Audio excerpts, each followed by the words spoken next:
We are live and on the record. Hear ye, hear ye, hear ye. All persons having anything to do before the Honorable, the Justices of the Massachusetts Appeals Court, now sitting at diverse locations within and for the Commonwealth. Draw near and give your attention, and you shall be heard. God save the Commonwealth of Massachusetts. Court is open. Good morning and welcome to the Appeals Court. I'm Chief Justice Mark Green. With me on the panel this morning for all 6 cases that we'll be hearing today are Justice Amy Blake and Justice Jeffrey Kinder. Our first case for hearing is case number 2020 P965, the Commonwealth versus Joseph D. Sanchez. Attorney Day. Good morning, Your Honor. Thank you. May it please the court, I serve as appellate counsel for the appellant in this matter, Joseph Sanchez, pertaining to a Chapter 123A, Section 12 Order of Civil Commitment that was issued by the Barnstable Superior Court following a jury trial back in April of 2019. The reason why we're here today is because 2 separate juror events occurred during the jury deliberations that cumulatively caused Mr. Sanchez to be deprived of a fair trial. The first event that occurred on the morning of trial day 8. And just by a brief background, on trial day 7, the case went out to the jury around 10:45 in the morning. The jury deliberated all day on trial day 7. Can I interrupt you, Attorney Day? We are familiar with the facts. I'm curious as to the first juror, which I think is referenced as juror 13. You would agree, I would assume, that if a juror fails to appear, the court is not necessarily required to have a hearing. But as I read your brief, I get the sense that you thought that the court perhaps should have done something or waited longer before that juror was ultimately discharged. So what do you think the judge should have done on the first juror? Yes, Your Honor. What happened in that particular circumstance was someone, whose record isn't clear, someone communicated to the judge, juror number 13 is not coming in, he has flight tickets. That's significant because throughout the jury and panel met, there was plenty of opportunity for jurors to disclose if they had any sort of travel plans or other scheduling concerns. Right, but let's assume he didn't. Whatever he did or she, that person did. So when it's brought to the judge's attention, that juror is not coming, got on a plane. What was the judge required to do, and what case can you cite that will help me with that? Well, I think the relevant case law is the most recent iteration is Tissyon, and I may be mispronouncing that. It's 482 Mass 485, 2019 case. But it quotes Connor, which was from 1984, which says that the discharge of a deliberating juror is a sensitive undertaking, and it must be done under special circumstances and with special precautions. And to answer your question more directly, in this case, I think the court should have made some kind of factual finding on the record as to who told the judge or the court that this juror wasn't going to show up because of a flight ticket, how that information was communicated to the court, under what, who communicated it, when it was communicated, how was it told to another juror, who told a court officer, was it told to a court officer, did the juror call the clerk? I think those are relevant. None of that obviously appears in the record in terms of what your client's trial counsel asked for. Your sister makes the argument, therefore, that the issue is not preserved. Do you agree? I don't, Your Honor. And that's the second part of the problem, really, with juror 13 is, and I want to be careful about this, and I was trying to be in my brief. It's one of those situations where I think the best of intentions sometimes can go awry. What happened in this case, as the court's aware, is Mr. Sanchez's trial attorney had to be in Boston at an appeals court hearing on that morning. The trial judge actually's first inclination was to say, let's bring the jury in at noon. Trial counsel convinced them to just start at 9. But what happened, the reason why that's relevant, is now Mr. Sanchez is left by himself without any attorney, without any opportunity to have a meaningful discussion with his attorney as to whether or not what they felt about this situation with juror number 13. And in fact, the record reflects that when the court advised Mr. Sanchez what was happening, he asked, may I ask a question? And as I noted in my brief, I recognize that a trial judge and a defendant or a respondent shouldn't be having long conversations without an attorney present. But again, it's one of those situations where, through no fault of anyone really, but a situation developed where Mr. Sanchez had no opportunity to meaningfully discuss with his attorney. And so the decision taken to discharged this juror without any factual findings as to the circumstances, if there really were special circumstances and special precautions. There was no opportunity to do that because Mr. Sanchez was by himself. So for that reason, I would respectfully argue that the need for an objection really doesn't apply here, because from Mr. Sanchez's perspective, he asked a question. May I ask you a question, Judge? And he was told that he couldn't ask the question. Mr. Day, can I interrupt, Mr. Day? Let's assume that an objection had been made. In a situation like this one, where the replacement alternate juror had been vetted and accepted by your client and his counsel, where is the prejudice to your client by the replacement of the juror? Well, Your Honor, there really isn't. I mean, for that, at that point, if all that had happened was juror 13 had been replaced and 12 jurors had deliberated, I would suggest that there really wasn't any prejudice, and I probably would not have filed the brief. But as the court's aware, what compounded that initial error, where I do think it was erroneous, but it probably wasn't prejudicially erroneous, was also on trial day 8. We had another juror, juror number 4, who it was disclosed to the parties at the end of the day. She has travel plans as well. She can't come back tomorrow. And the record's clear that that surprised both the Commonwealth and the defense counsel, because she had also not disclosed at any time that she was not going to be able to come back on what now would be trial day 9. But the support that you cite for that proposition is a criminal case, Benefield. And I think it's pretty clear that in a civil case, like an SDP hearing, the parties can stipulate to less than 12 jurors. And that's what happened here, right? Well, I think, Your Honor, that the problem with that analysis, from my perspective, is the case that the Commonwealth relies upon, which I think gives Lynn's, makes that argument about the ability to waive a jury of 12, is the Sheridan decision, which pertained really to Section 9, review of an initial commitment. And it also, really the main thrust of Sheridan was whether the jury has to be unanimous or not. And in our particular case here with Mr. Sanchez, we had this was a Section 12 initial commitment governed by Section 14, all of Chapter 123A, of course. And Chapter 123A, Section 14 makes it explicit that the jury must be unanimous and must make its finding beyond a reasonable doubt. So I think in this context, given everything the courts have said over the years about how in order to pass constitutional muster, the civil commitment proceedings do have hallmarks of, do require due process protections apply, and there are, from that perspective, some hallmarks of criminal law. I think that Benefield is instructive, and I think it's controlling here. And I would also note this: Benefield was a district court case in which the liberty interests at stake were 2.5 years in the House of Correction. Obviously, for the person who's suffering that penalty, it's a long time. But in our case with Mr. Sanchez, he was facing a potential lifetime, 1 day to life commitment in the Department of Correction. So the liberty interests actually in our case here, Sanchez case, are much more significant than a liberty interest in Benefield. But I think that the Benefield guidance is therefore controlling. Again, that Mr. Sanchez was entitled to, given the fact that Section 14 requires a unanimous jury verdict to potentially commit him for life. And Benefield talks about how a waiver of anything less than the standard jury complement must be knowing and voluntary to a colloquy. I would respectfully argue, Your Honor, that Benefield is the applicable standard to apply under this. If we were to agree, Mr. Day, and adopt your position, wouldn't we be making new law? I don't think so, Your Honor. I think the reason I would say that is Bruno started the whole thing in place when it said, it said essentially, given a liberty interest at stake, due process protections apply, or something close to that, I think. So all along, the entire premise for supporting Chapter 123A, which again is commitment of someone after he's finished his prison sentence, is that may be true, Mr. Day, but it does not, in so doing, incorporate the full panoply of due process considerations applicable to a criminal trial. And there's as you're aware, a very deep vein of case law to support the proposition that these are civil matters, not criminal matters.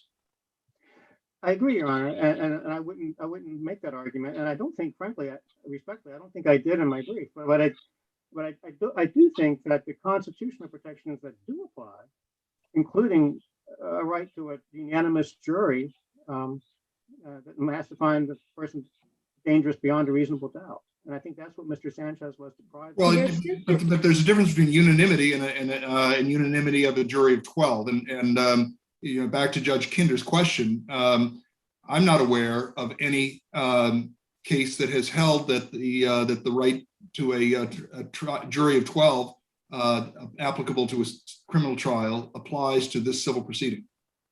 There is, Your Honor, Section 14 does not require a jury of 12. I will concede that it doesn't. But in this particular case, at the beginning of the jury impanelment, you know, the parties in the court all, as stated on the record, the idea was to seat 14 jurors with the idea that 12 would be deliberating. Yes, but the parties, as you know, stipulated that they would continue with fewer than 12 when they lost this last juror. I think that's where I would respectfully draw some distinction, Your Honor. I don't think the parties agreed to proceed with a jury of 12. I think the attorneys did, but I think, again, Benefield requires a knowing and voluntary waiver by Mr. Sanchez. And In a criminal case. Well, that's the issue, Your Honor, yes. But I would argue, again, as I have, I won't repeat myself, but the Benefield standard, given the liberty interest at stake, applies in this case as well. But that's the way I would respond to that, Your Honor.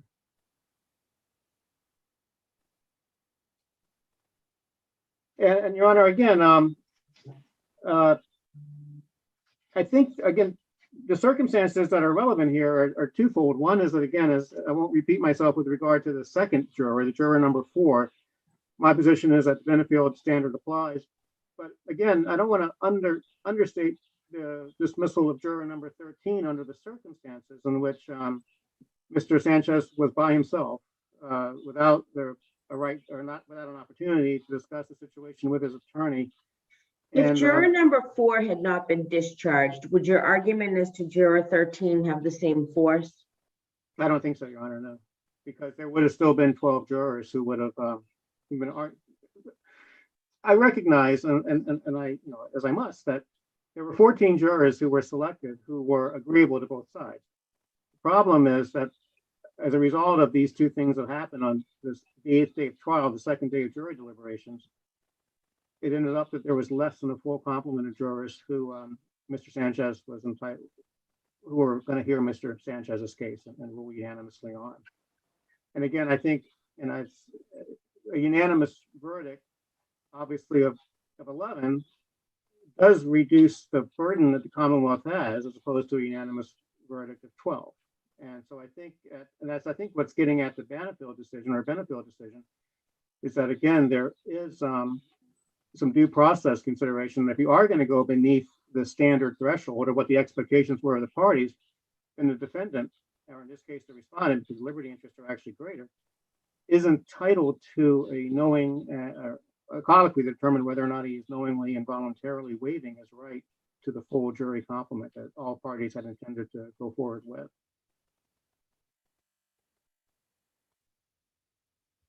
That's I can rest on my brief unless subject to the court's further questions.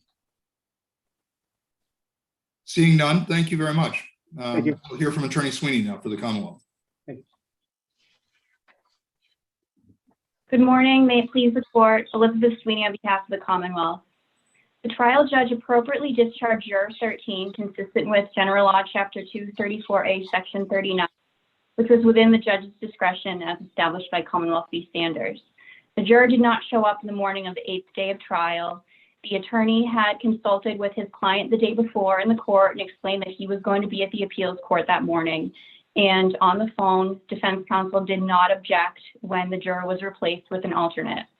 The Commonwealth asserts that the defendant has not shown any prejudice. The juror was replaced with an alternate whom the defense counsel agreed to seat, and there was no objection when this alternate was seated. And did the judge have any obligation to do anything other than accepting the word that the juror wasn't showing up? The Commonwealth asserts that the judge, under his discretion, could hold a hearing if he did not have sufficient information. Here on transcript pages volume 8, pages 3 to 4, the judge was somehow informed that the juror was not there, so we had 12, and that he or she had a plane ticket to fly out of town. No hearing was required as this information was sufficient for the judge. For that, I would rely on Commonwealth v. Haywood, 377 Mass 755, where the court held that the hearing requirement was satisfied when the judge received information from a court officer that a juror was ill and the juror was dismissed. So again, here, there is no. Ms. Sweeney, I know in this case, there wasn't really any challenge to the information received by the judge, but had there been, would the judge have been obligated to hold some sort of hearing and make factual findings? Had defense counsel objected and challenged, I believe that in the interest of fair play, that the judge could have held a hearing in his discretion, just to make it clear on the record. But again, reviewing the transcript, pages 3, 4, and 5 in volume 8, there was no objection by defense counsel, and he said that that was fine. So if there was an opportunity for him to object there was an opportunity for him to object when they selected the jurors and vetted the alternate juror at voir dire, and there was no objection raised. So I start that 234A, section 74, applies to this scenario where an objection needed to happen as soon as possible. And the defendant cannot show any prejudicial impact where the alternate had heard all the evidence and then was seated and he had the full 12 jurors, full panoply of jurors. Should the judge have held a colloquy before proceeding on the counsel's agreement to continue with a jury of 11? So the Commonwealth asserts that, as this court is well aware, an SCP trial is a civil case, and the court since 1980 has made it very clear, and there are many cases that say that an SCP trial is to take place with the civil rules. I'd say to Commonwealth v. Barboza, Mass Rule of Civil Procedure 48, that states that a Superior Court civil trial may proceed with fewer than 12 jurors, not fewer than 10, with the consent of the parties. So if the court wanted to make a hearing requirement, I believe that they would have included that in section 123A, chapter 123A, in 234, section 34B, or even in Civil Rule Procedure 48. So the court wanted the full criminal rules to apply to SCP hearings. They would have made that clear. And the defense counsel is asking for really a new rule to be created, and this is not the case. If there are no further questions, I would rest on my brief. Seeing none, thank you both. We are live and on the record. All right, our next case is case number 2019 P 1169, the Commonwealth versus TREDANE PURDY. Attorney Demisi, you may begin. May it please the court. My name is Dereje Demise, and I represent the appellant TREDANE PURDY. Your Honor, from the outset, I would like to inform the court that the parties have conferred regarding the letter that was sent to the court by the Commonwealth under Rule 16, and that there is no longer a dispute as to the issue of the armed career criminal enhancement that was raised. The Commonwealth agrees and concedes the issue that Mr. Purdy at least is not eligible or is not subject to a level 2 enhancement that was applied in his case. And we both agree the case should be remanded at least for resentencing on that issue.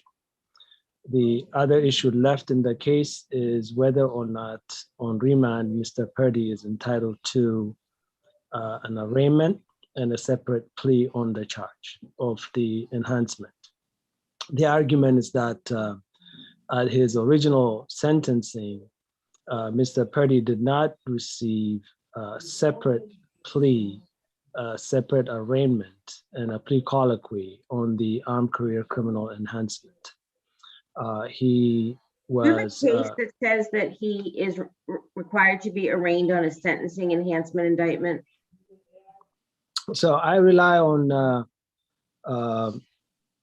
Mass General Laws 278, Section 11A, that entitles a defendant on a sentence enhancement a separate trial and a separate trial before a jury. Actually, in the Wentworth case, the Right, but what SJC about, you're raising the question of arraignment. There's no question that he was indicted, the indictment's in the record as an armed Correct. career criminal level 3, and it sets forth what crimes. Is there a case that says that he was to be arraigned on that indictment that is a sentencing enhancement, not a trial, but an arraignment?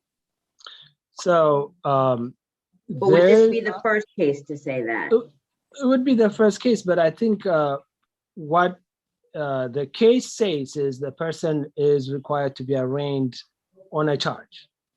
And this being a separate charge, we don't need a case that says that a separate charge, although it's attached to a case as an enhancement, should be arraigned. I think it's a given that if it's a separate charge, he has to be notified of the nature of the charge, the predicates that set, in this case, the specific predicates that make him eligible for the enhancement. And we don't have a transcript of his arraignment in the Superior Court, right? We don't. We tried to get that. Apparently, that was not recorded. Did you try to recreate it with counsel and the judge?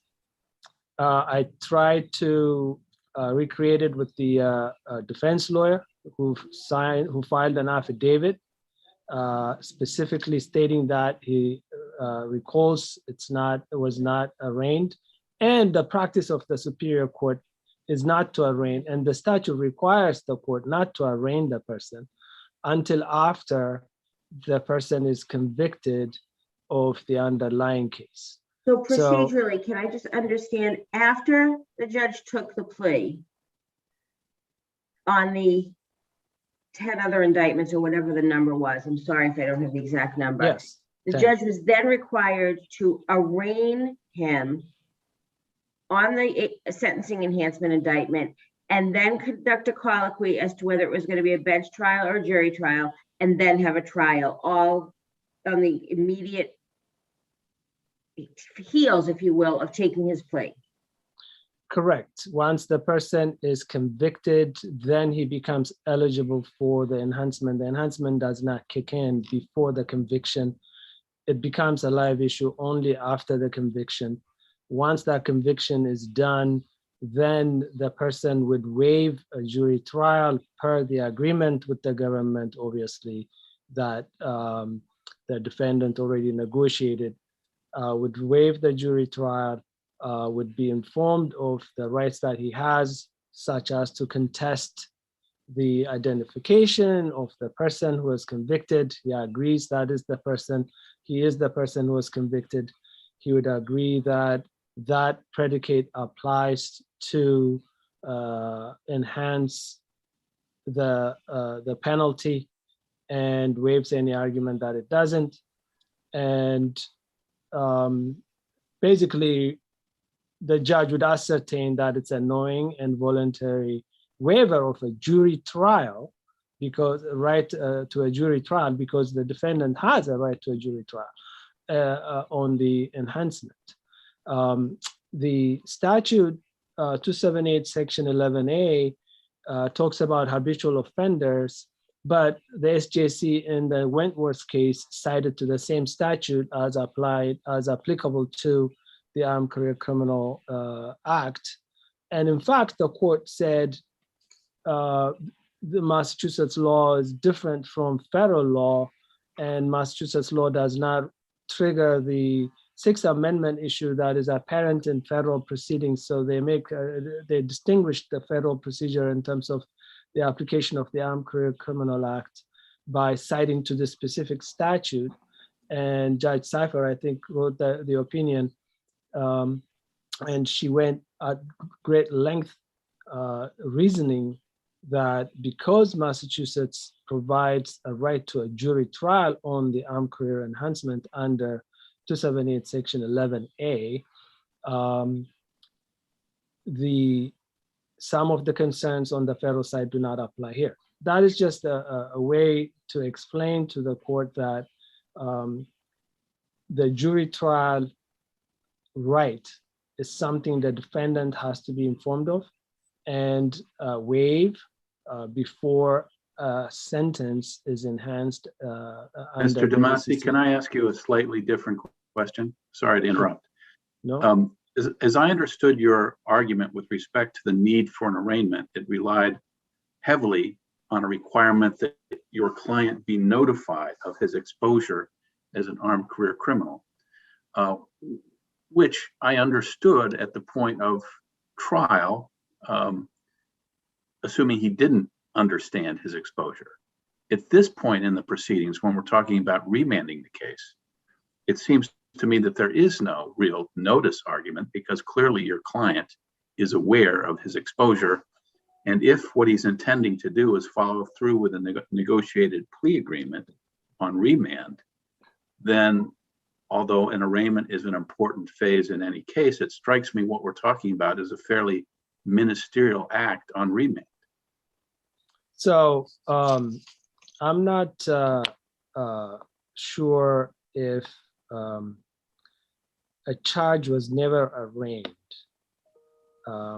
that just because the defendant has become aware of the nature of the charge through subsequent proceedings, the right to an arraignment is extinguished.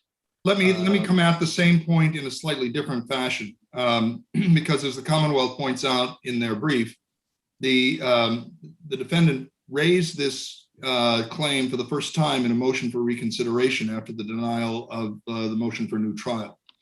And from that perspective, this goes back, I guess, to Judge Blake's initial question.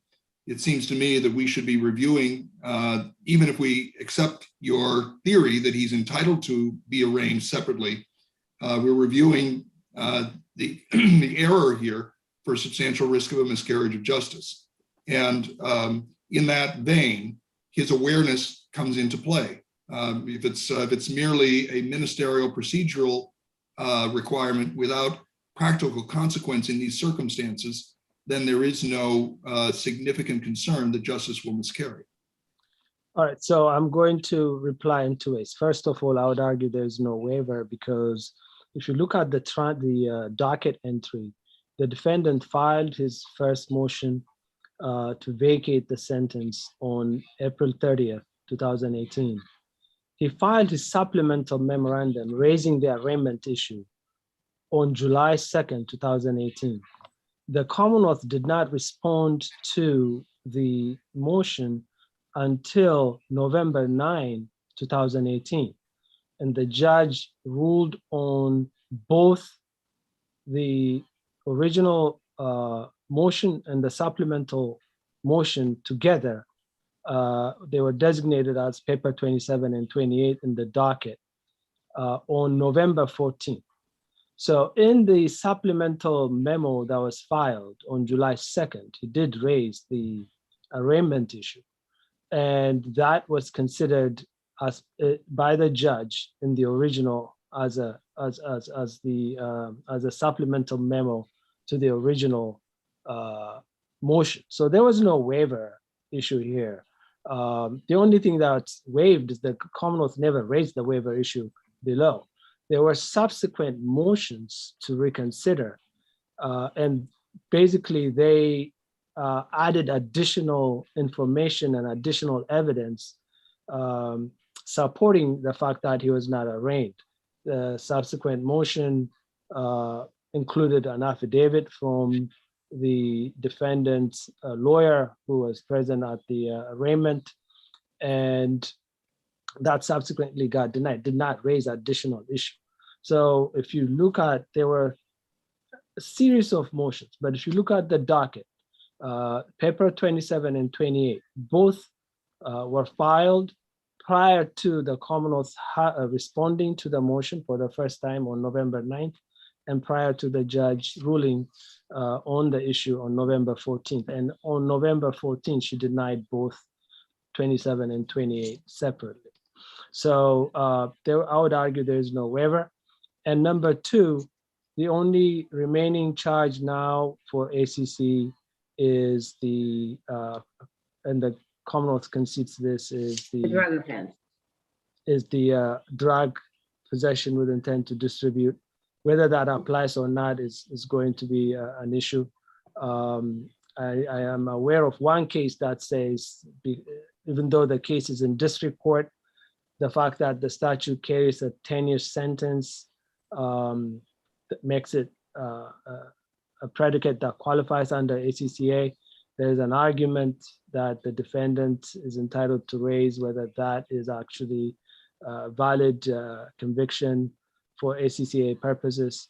So he needs to be arraigned on that. He needs to be given an opportunity to challenge that. One of the things, though, that I think about is the plea deal, and the transcript from the plea was very clear from the now retired judge that this package was part of a deal where they would reduce from a level 3 to a level 2. And the judge spent some time on the colloquy talking about the state prison sentence as to each and what the difference would be. So I guess I go back to, is this form over substance? I appreciate your argument, and your argument is he should have been arraigned.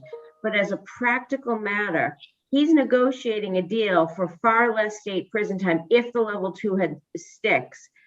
I'm having trouble seeing the prejudice to him. So the judge gave different sentences for all of the defendants who are charged in the same, who are in the same position. The other co-defendants received a lesser sentence than my client. And one of the driving force for the sentence was the belief that Mr. Purdy was subject to a 15-year minimum mandatory sentence that was negotiated down to a mandatory sentence of 10 under ACC level 2. And now he will be subject to a mandatory sentence of 3. So, but isn't that my point, that he was aware of the penalties and the benefit he was getting from taking a plea to a level 2 as opposed to a level 3? What difference would the arraignment have made in the plea package? To begin with, he was not subject to level 3, or he was not subject to level 2. The fact that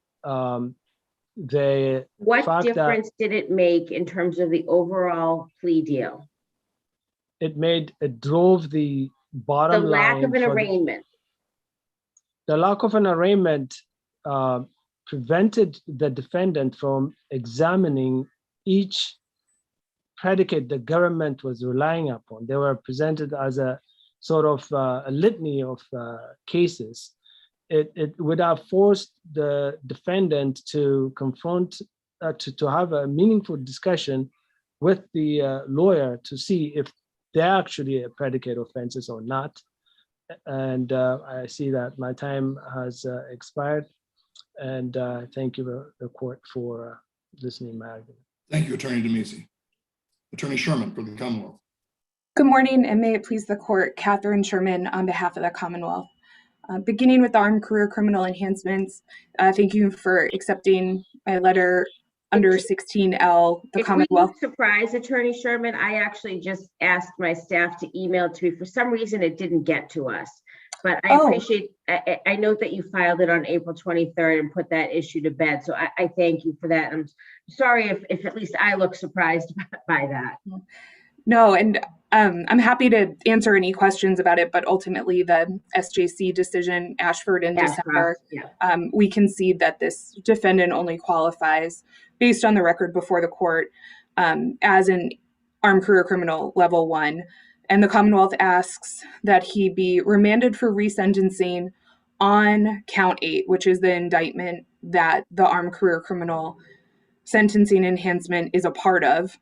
And I'll address that later in the arraignment argument, as well as the 2 probationary sentences that are tied to the armed career criminal state prison sentence. That would be count 1 and count 7. Those are probationary terms that were ordered to run after his ACC state prison sentence. So count 8 was the ACC, and then it was from and after probation on 1 and 7.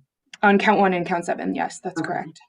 Those are the only counts affected by this reduction in his armed career criminal status. So we'd ask that it be remanded just on those counts, recognizing that that would be most efficient, especially in light of the judge having now been retired. Moving to the arraignment issue, Your Honors, I think the best case to help resolve this issue is Alisea, an SJC case cited in the Commonwealth's brief. But footnote 6 of that case makes clear that an armed career criminal sentencing enhancement is not a separate offense. It is one crime indicted with the firearm crime that it is attached to. So in this case, it is part and parcel of indictment 8. It is not a separate indictment. It is not a separate crime. And the record is clear that this defendant was arraigned on indictment 8. It's clear from the docket. What's the site on that case, Attorney Sherman? The site for that case? Yes.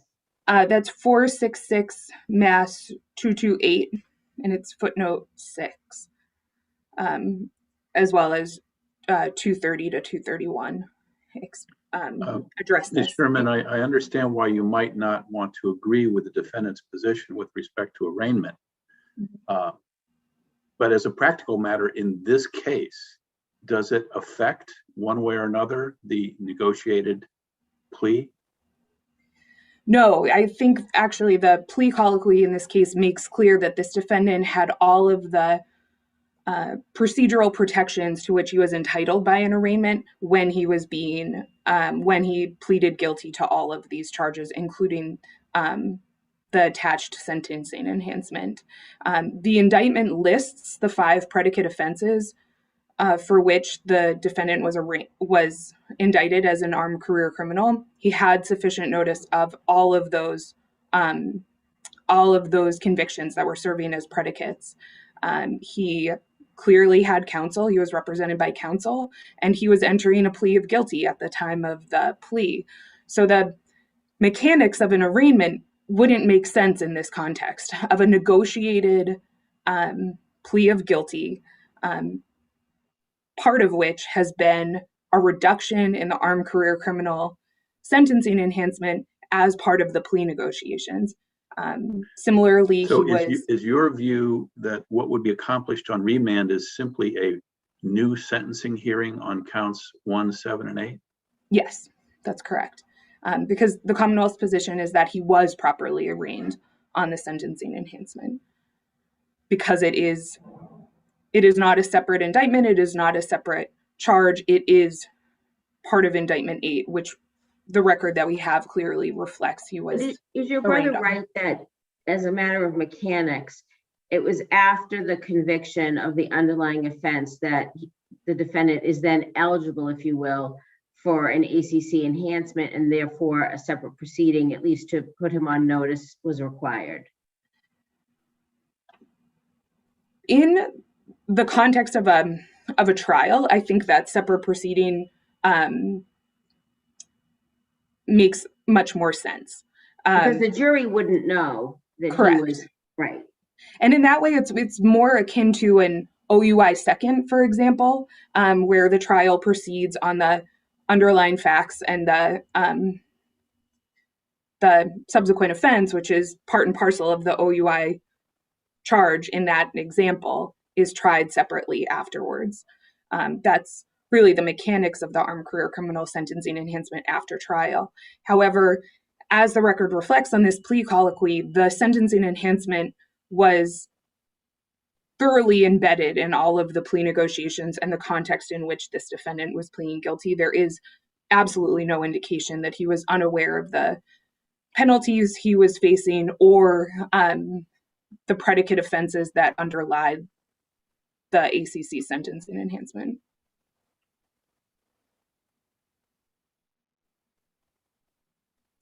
So I'm curious about your reaction to something that Mr. DeMessi said, which was that, at least I understood him to suggest that his client will challenge the underlying drug offense as a predicate. Given the posture of the case in your view, is he permitted to do that? At this point, no, that claim that the possession with intent to distribute offense does not qualify it as a predicate offense has already been resolved by Judge Roach in her ruling on his first motion for a new trial, which she denied. And the case cited in oral argument is, I believe, the same case cited in the Commonwealth's opposition, which is Ware, saying that if the maximum penalty is 10 years, regardless of the court in which the conviction arises, possession with intent to distribute charge clearly qualifies as a categorical ACC predicate offense.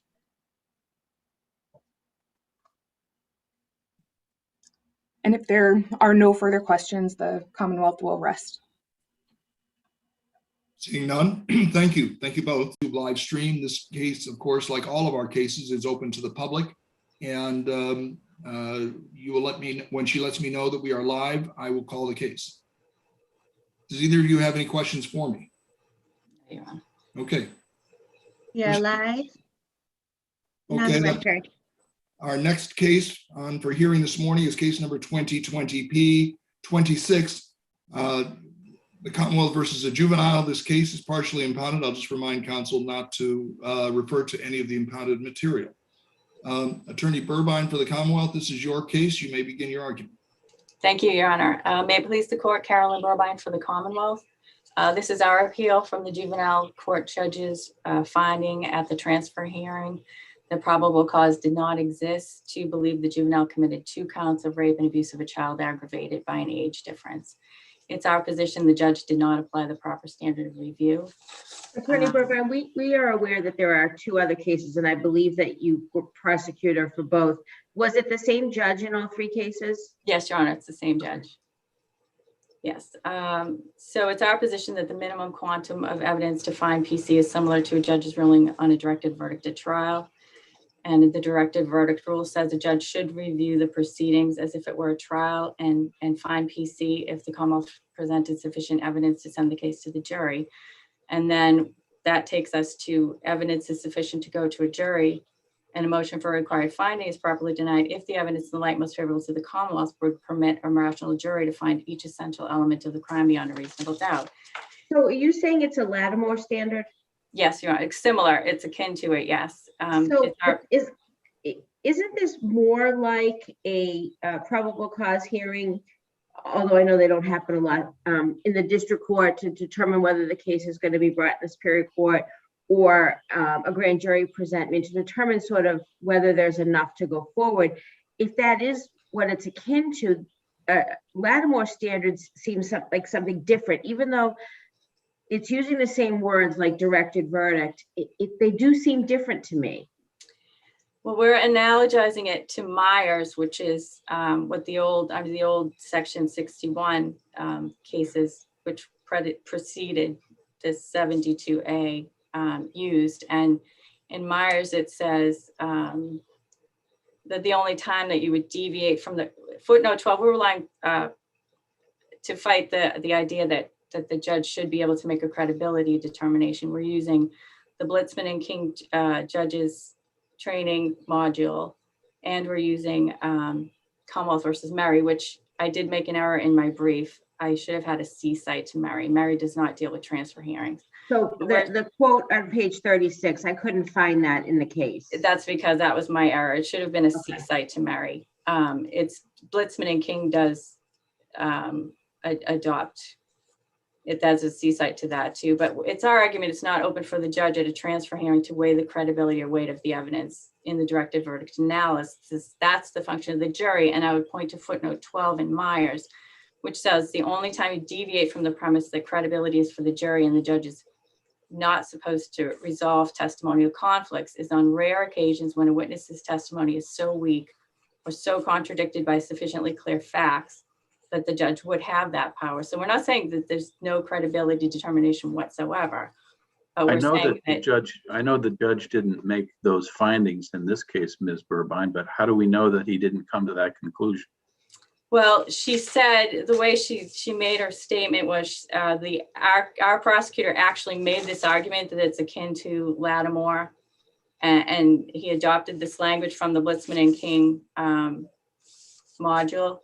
And in response, the judge said, after she came back from reviewing everything, while it's clear to me that the victim has been sexually abused, it's not clear that the juvenile was the abuser. So consequently, I find no probable cause and the matter is dismissed.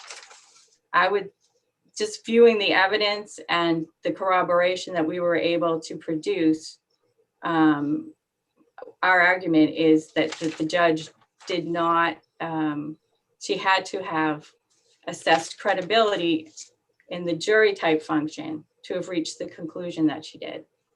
But isn't that what a judge does if a judge were to find that no reasonable person could accept this evidence as truthful? Isn't that also a weighing of credibility? Well, she found that the child had been sexually abused, which makes you question where she drew her lines and what kind of credibility determinations she made. Because if she found that he'd been sexually abused, we had enough evidence to get over the rail also on the elements of the crimes. And therefore, can you offer, if you know, any sense of how pervasive or widespread this question may be within the juvenile court? All three of your appeals involve the same judge. Is this an individual judge question? Is this view that the judge may engage in credibility assessments at the 72 hearing stage shared among the judges of that court? It would be helpful to know what we're dealing with here. I do not know the answer to that, Your Honor. I only have what's available in the record. I do know that we tagged 3 cases with this same judge, and we've got all 3 of them up here. I don't know if this is an issue in other counties or with other judges, but this particular judge, we are concerned, and that's why we are up here on these cases. Ms. Burbine, what about the judge alluded to 2 phases of her determination? The first would be a probable cause determination, and the second, although she didn't describe it in exact terms, I gather had to do with the transfer decision in the case. The second part is to decide whether it's in the public interest. And I've looked at some case law on that prong, and it looks like there she could still make, that's where she could make the determination that even though we met the probable cause standard, that doesn't necessarily mean that she would transfer it. She could still make this same decision. It looks like in that second prong, which still would remain to be decided, she could consider both the particular crime and the particular defendant in deciding whether this case would continue or whether to dismiss it. So there is a further analysis that she would do even after the probable cause decision to decide whether or not it should proceed. So in your view, in that second analysis, is credibility a consideration? I believe so, Your Honor. She has a great deal of discretion in that prong. So that's basically our argument. And I would ask the court to look at footnote 12, which talks in Myers, which talks about, when the judge can deviate from the norm on the directed verdict standard. And it's our position that our victim and our evidence was not so weak or so contradicted by sufficiently clear facts that the judge would have needed to jump in and make that determination in that first prong of the analysis. Although it is a little bit unusual, is it not, in a case like this for the primary evidence to be from an 11-year-old testifying about events that happened when the child was 2. That seems out of the ordinary to me. Well, I would stress that the victim on the stand testified that he was 2 years and 9 months. So he was just shy of 3. And we did have information from his mother and even from his father and his grandmother that don't eliminate the possibility or the probability that this happened. And so, especially if we're viewing it in the light most favorable to the Commonwealth. So, I mean, we showed, and I put it in my brief, how the defendant, Juvenile, would have had access, how he could have had braces on his teeth as the victim described. There was all of the evidence about the PP game. All three of the adults acknowledged that he had mentioned that the PP game, which was actually what had happened to him in connection with the juvenile. We have his behavior happening. He said it happened at 2 years, 9 months. His mother said that he started to show over-sexualized behavior when he was 3. That would fit the timing. So we showed the access, the timing, the fact that the defendant had braces, and all of the testimony of the PP game to show that we met the elements in the light most favorable to the Commonwealth. And you would expect some inconsistencies when you have a child of 11 testifying about something that happened when he was almost 3. So that's basically our case. I just want to make sure I'm clear. On the first prong, is it your position that the judge is not permitted to make any credibility determinations? The credibility determinations are limited. So what about? Go ahead. I'm sorry. I would say that she can. This is where footnote 12 comes in Myers. It's our premise. The only time that a judge would deviate from the premise that credibility is for the jury, and the judge is not supposed to resolve testimonial conflicts, is on the rare occasion when the testimony is so weak or so contradicted by clear facts, the judge would have that power. So I can't say she can't make any credibility determinations whatsoever, but I would say that the only time that she would be deviating from those credibility determinations in a light most favorable to the Commonwealth type of analysis would be in that situation. You'd have to have. So very similar to a sufficiency argument where applying Lattimore, the case so breaks down that line of cases that say if the case so breaks down after the Commonwealth rests that you can still find insufficient evidence. You're likening it to that. Likening it to, yes, the victim just came in and told such a fantastical story, and were the other 2 cases sex offenses? I'm sorry? Are the other 2 cases on appeal sex offenses? Yes, they're child sex offenses. And your view is that in each of those other cases, the judge improperly engaged in the weighing of the evidence based on credibility?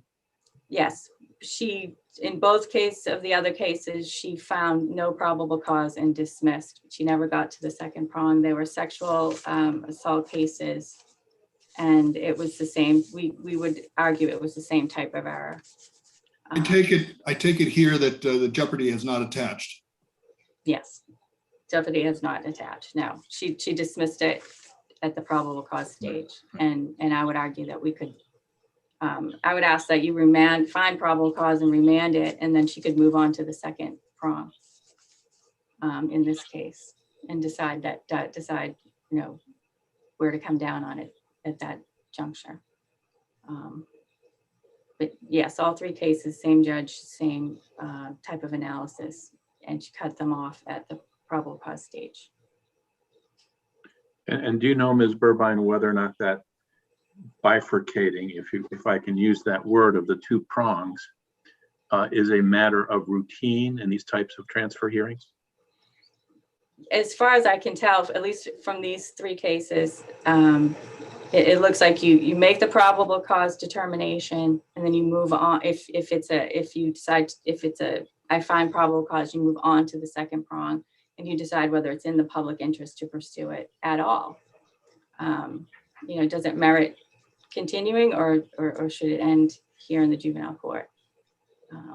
Has the defendant aged out, and is it not in the public interest to pursue the charges? And defense counsel can. If the judge decides that in fact it should not be transferred, then the prosecution proceeds in the juvenile court. If it's not to be transferred, that's it. He's aged out. The case ends, and that's it. over, done with. And it ends right there. So as a practical matter, you may be looking, even if you win here, at a Pyrrhic victory. Yes, Your Honor. Yes, it's a possibility. Yes. Did the court have any further questions? That would rest on my brief, Your Honor. Thank you. Thank you. For the juvenile? Mr. Chief Justice, and may it please the court, there are a few issues that arise out of the fact that there are 3 Commonwealth appeals that I would like to address first. Are you counsel in any of the others? I'm not. Okay. There is separate defense counsel on each of the 3 cases, including this one. So I think the first issue is that all 3 raise the same issue of law. However, so whatever the court decides, I think, has to be consistent across the 3 cases in terms of the issues of law presented. However, as to the issues of fact, each of these 3 cases, I believe, has to be addressed separately on their own merit. This court, I don't think, can look to what the judge did in another case to influence its determination of whether what the judge did was proper in this case, because that's not evidence that's in the record in this case. So we I can. don't think you'll get any disagreement from us on either of those points. We obviously recognize the importance of being consistent. And we have a variety of procedural mechanisms internally to try as best we can to achieve that. And our awareness of the other cases gives us a running start in that direction. And of course, each case needs to be decided on its own facts. Understood. I just wanted to make clear that to the extent that the Commonwealth was trying to make an argument that this judge seems to be making the same kind of error, that whatever error she did or did not make in any other case has no impact on whether she made an error in this. Well, the first thing we need to determine is whether there was an error. And my question was less about this particular judge than it was about the settled understanding or the apparent understanding within the juvenile court of what the practice should be, because that does, whether it's possible, of course, from time to time that we discover that there are settled practices that are not supported by the law, but we do like to be aware if we're going to be provoking a seismic disruption to the practices in any court department. So, Your Honor, I can only speak to my own experience. Obviously, I cannot speak to, there's no case law that surrounds this particular procedure, I do not believe, but most judges in 72 hearings in which I've been involved in deal with the issue of probable cause first before deciding whether it's in the interest of justice to dismiss the complaint and cause a criminal complaint to issue. Well, I can certainly expect that, but the separate question is in conducting that evaluation of the probable cause question, do other judges in the juvenile court, in your experience, engage in a credibility assessment beyond what would be allowed under Lattimore? I would suggest, Your Honor, I guess, I don't know that that's a matter of law, I believe, as opposed to the practice of which prong to address first. And with regard to the law is very settled that Myers is the controlling case law, in my opinion. And I'm happy to explain why. Well, but let me just offer a couple of observations before you launch into that explanation, because I think that there are some things that need to be weighed in assessing what to make of Myers. The first is that in its procedural setting, all of the discussion about the task to be performed by the judge at the probable cause hearing, all of that is dictum. The case was remanded because the judge in that case had cut off the hearing before the defendant even had an opportunity to present any evidence or, frankly, to engage in questioning of the prosecution's witnesses. And so that's the first point. The second point is that in adopting the directed verdict standard, the court in Myers set a very clear marker for what it said should be done at the probable cause hearing, but Myers preceded Lattimore by 6 years or so, and Lattimore, of course, was the point the iconic point in our jurisprudence where clear meaning was ascribed to what the directed verdict standard is.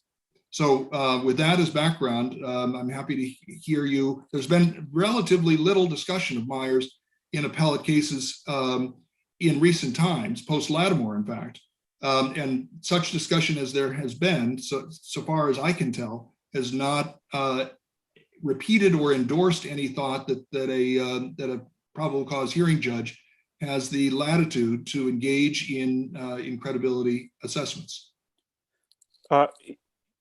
So, Your Honor, in brief, my response to that is that while Lattimore was, I should strike that. The Lattimore standard deals with taking a case away from the fact finder. So a judge in a trial reviews all the evidence, does not decide whether he's or she is making any credibility determinations whatsoever, and then that judge can take away the case from the jury because there simply is not enough evidence, period. No credibility determinations to be made whatsoever. At a probable cause hearing, if that were the standard, there would be, frankly, little point in having a judge rule over that proceeding as a fact finder in any sense, because whatever facts are elicited on cross-examination would be discarded. Any facts that are presented by defense witnesses would essentially be discarded. And so, although, I mean, you say discarded, excuse the interruption, but cross-examination and independent evidence could bear on a question of whether or not the evidence was so unreasonable as to not be acceptable. And in addition, in Myers itself, there is discussion of the federal procedure that identifies several other elements of the probable cause hearing that are beneficial to the defendant in future proceedings, including creating a record of testimony that could be used for possible impeachment, and also its potential value as a discovery tool. So the mere fact that, and I will also say, I've given you quite a bit of to work with in terms of my own question about what to make of Myers, but we bear in mind, or I bear in mind here, that we are at a very, very preliminary level of the development of the case. The Commonwealth, in fact, may not have developed much of the evidence that it would ultimately use at trial if, for example, it's a case that involves expert testimony or forensics. And the idea that in order to clear the hurdle to keep the case alive, the Commonwealth needs to make a more compelling showing at this preliminary hearing stage than it would after a full trial strikes me as a heavy lift for the judge to basically foreclose the possibility that the case could be presented to a finder of fact.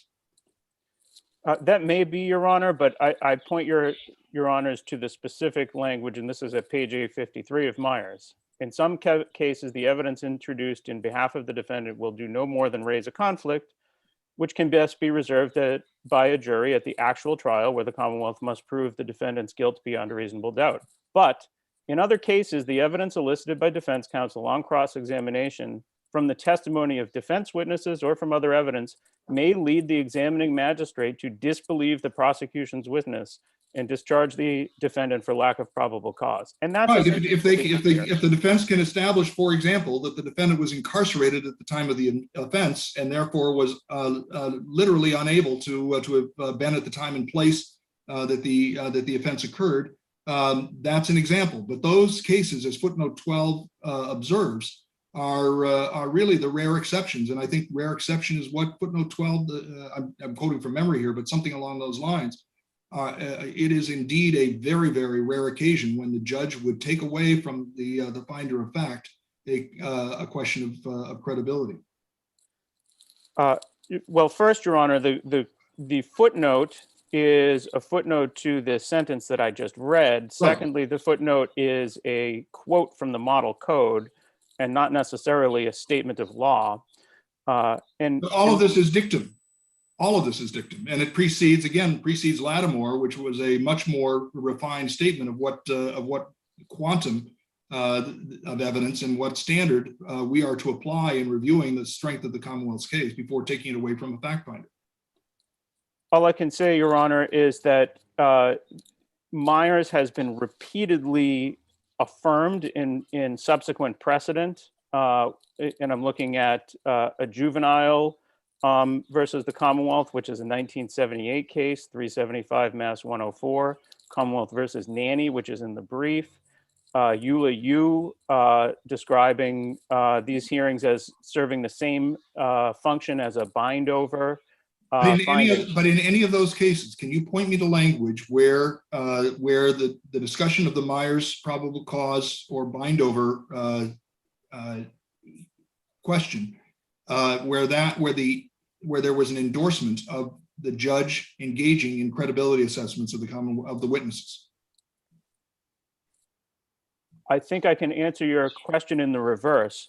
I'm not aware of any case, and the Commonwealth has never cited any case where any appellate court of Massachusetts has reversed a trial judge for engaging in credibility determinations that are expressly provided for in Myers. Well, that gets back to my question about whether this in fact occurs. We have one judge who did it in 3 cases, but if those cases are rare occurrences and everybody else understands that you're not to do that, that may explain the dearth of appellate review. I suppose the only response to that, Your Honor, is that the only case setting forth the standard is Myers, and Myers allows the judge to do that. And there are no other cases that say that the Myers standard is somehow replaced by any other standard. Well, but Myers says the standard is the directed verdict standard, and then it engages in a variety of musings about how the directed verdict standard works.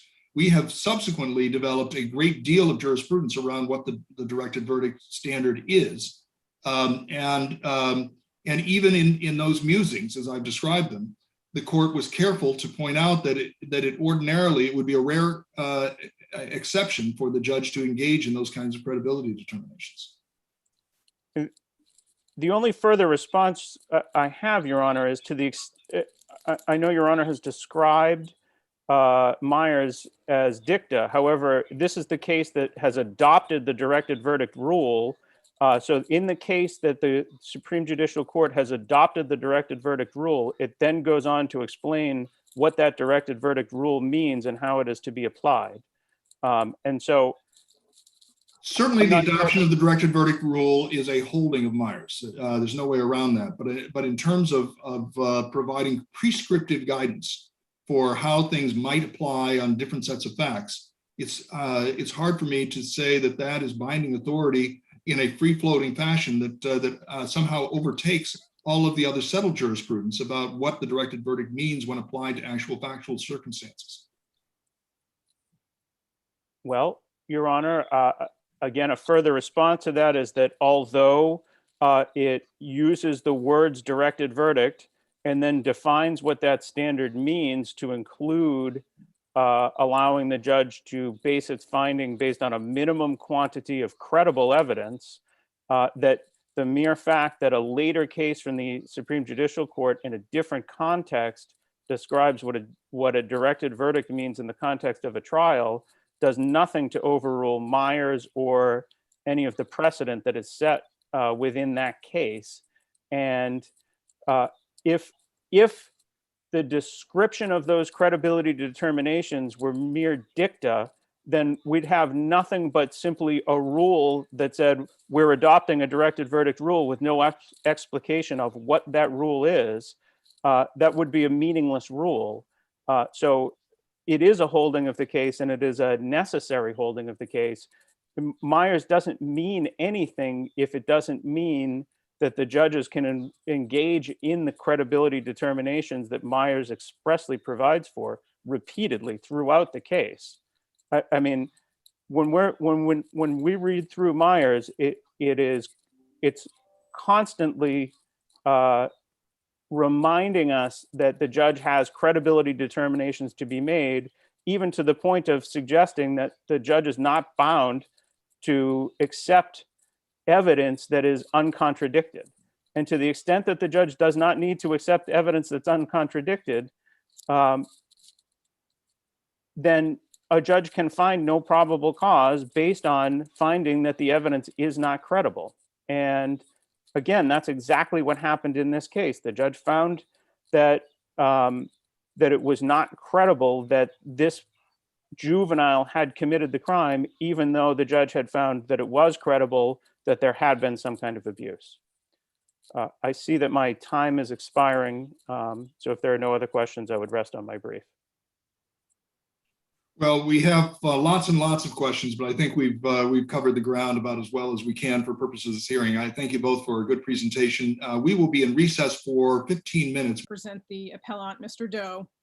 Your Honors, Mr. Doe's SORB hearing was ultimately unfair because the hearing examiner did not consider the most current and the most relevant and the most reliable information regarding his risk and dangerousness. The main issue, Mr. Doe's main concern, both at his hearing and at the complaint for judicial review, was that the hearing examiner be able to consider the most current evidence of his risk and dangerousness. He was waiting for an SDP trial, and a sexually dangerous person trial that was taking place a month after his SORB hearing. And as we know, the evidence being produced for that hearing, the expert reports, the qualified examiner reports, the updated information on all of his progress and treatment was all being compiled at the same time. And he asked— Attorney Rose, can I ask you, your brother makes an argument, I believe it's at page 20 of his brief, that seems to have some force, which is that all of that being true, your client did not request that the record be left open to receive that additional information, something he could have done. What is your response to that? He did ask that the hearing be continued.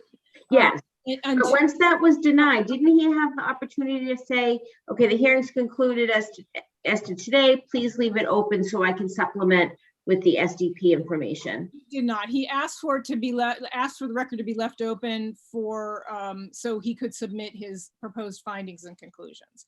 And she did leave the record open for 10 days, which went up to June 20th. And the SDP trial, and in fact, the decision was issued and was a final decision on June 26th. And the SDP trial didn't start until the 7th. But more importantly— I'm sorry, Ms. Rose, did he make any separate submission or argument to put before us the material that you suggest would have been new and more current as developed at the Section 9 hearing? No, Your Honor, he did not. That is not in the record at all. But respectfully— So how can we conclude there was prejudice if we don't have that very information that you're relying on? Well, respectfully, the issue for my argument is that the issue is a fair process. And when we know for sure that he was, that the most current information was being developed at that time, the most fundamentally fair thing to do was to be able to, for the hearing examiner to consider that information. And in fact, Attorney Rose, the classification decision itself, even though it was issued before the SDP trial, the classification decision bore a legend saying that it was a provisional classification, and it preserved the ability to supplement the record even further.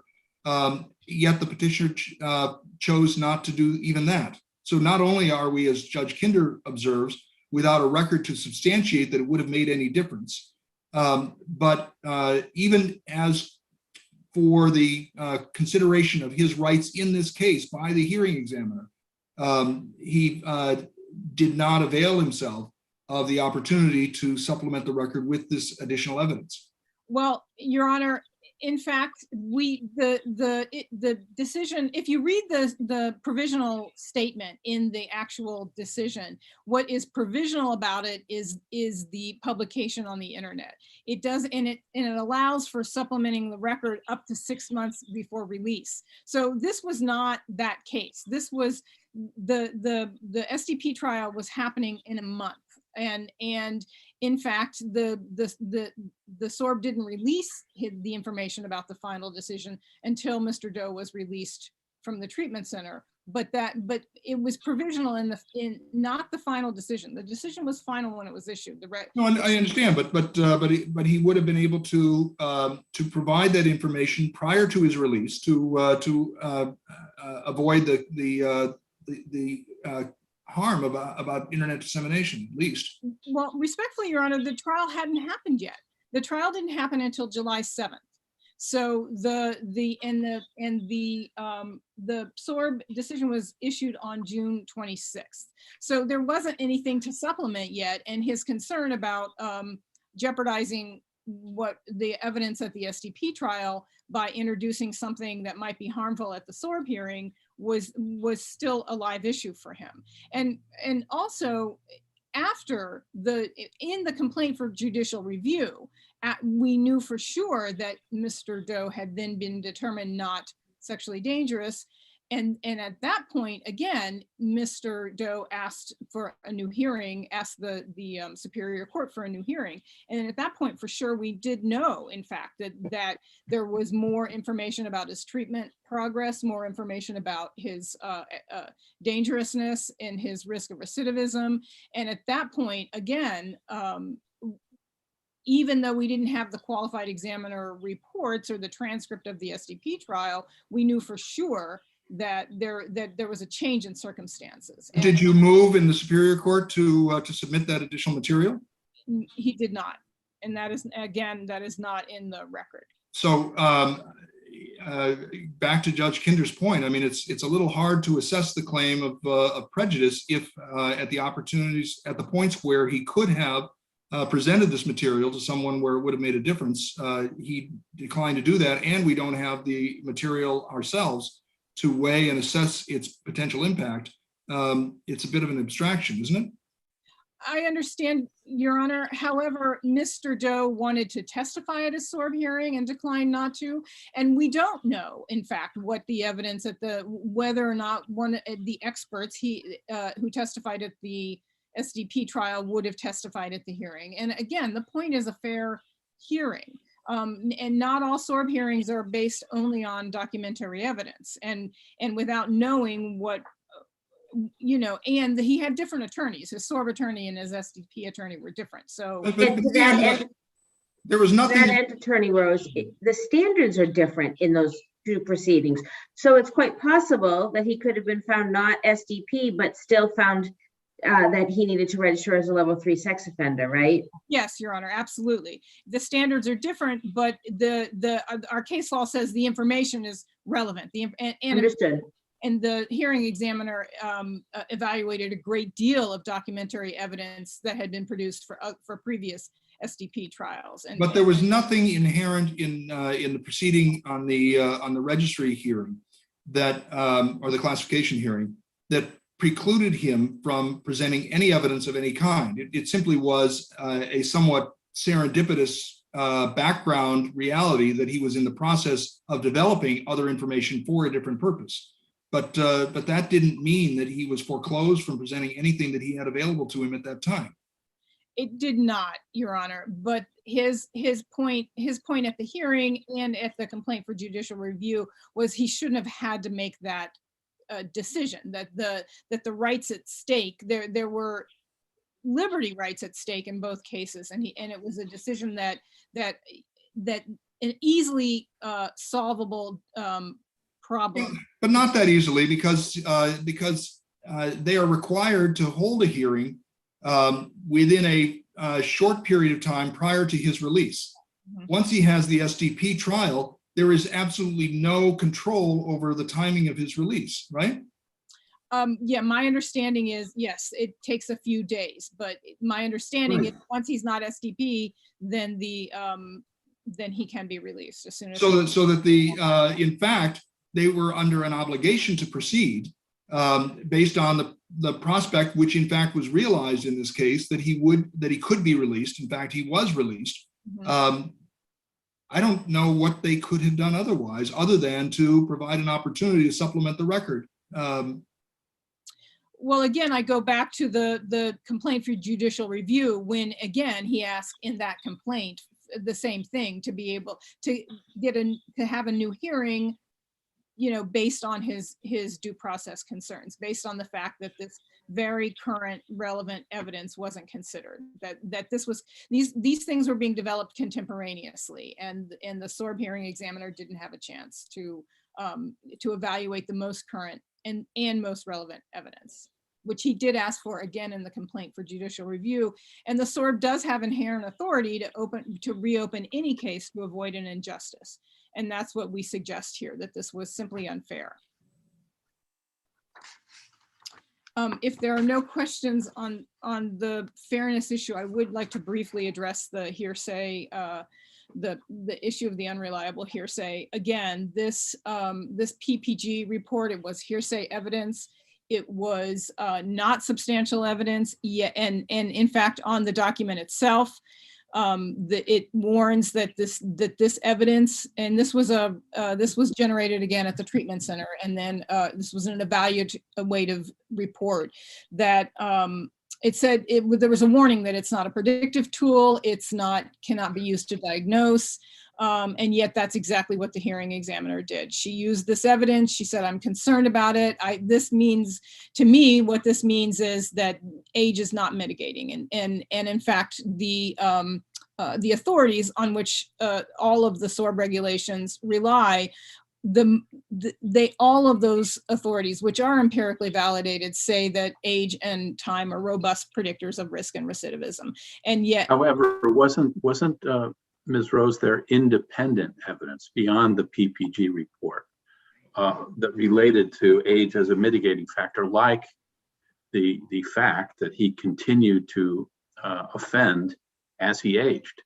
He did, but his last offense was when he was had been 17 years prior, when he was considerably younger. So in fact, at the time of the hearing, his age, it was quite different than the time that it was 17. He was 17 years older at the hearing than he was the last time he offended. I guess my only point is that there would have been other evidence for the judge to consider on that question of age as a mitigating factor.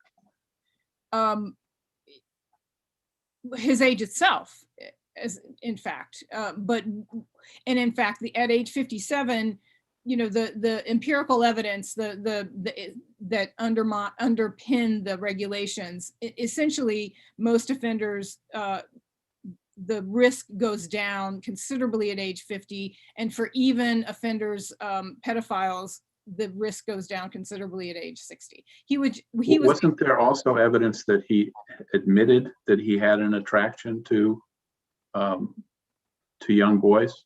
Again, all of this evidence was hearsay evidence, and all of it came from treatment notes, and I go back to my first argument that the most current evidence of his progress in treatment was never considered.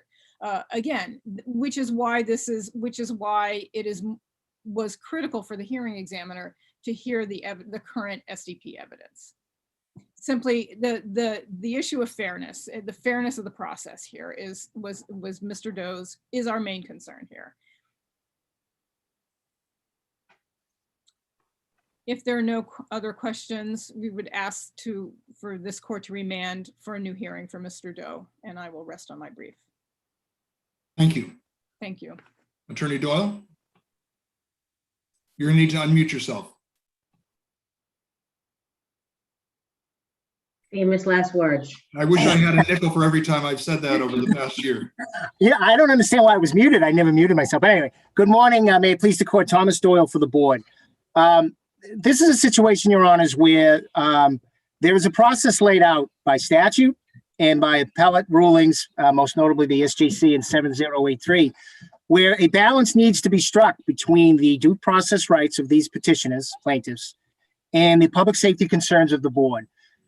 This situation, this particular case, I would argue the hearing examiner did everything that she was able to do, notwithstanding the fact that the Section 9 trial was scheduled only a month away, which I think is more than reasonable enough time for the board to hold a hearing. But the plaintiff petitioner did file a motion, as I noted in my memo, seeking either a continuance or it be made preliminary.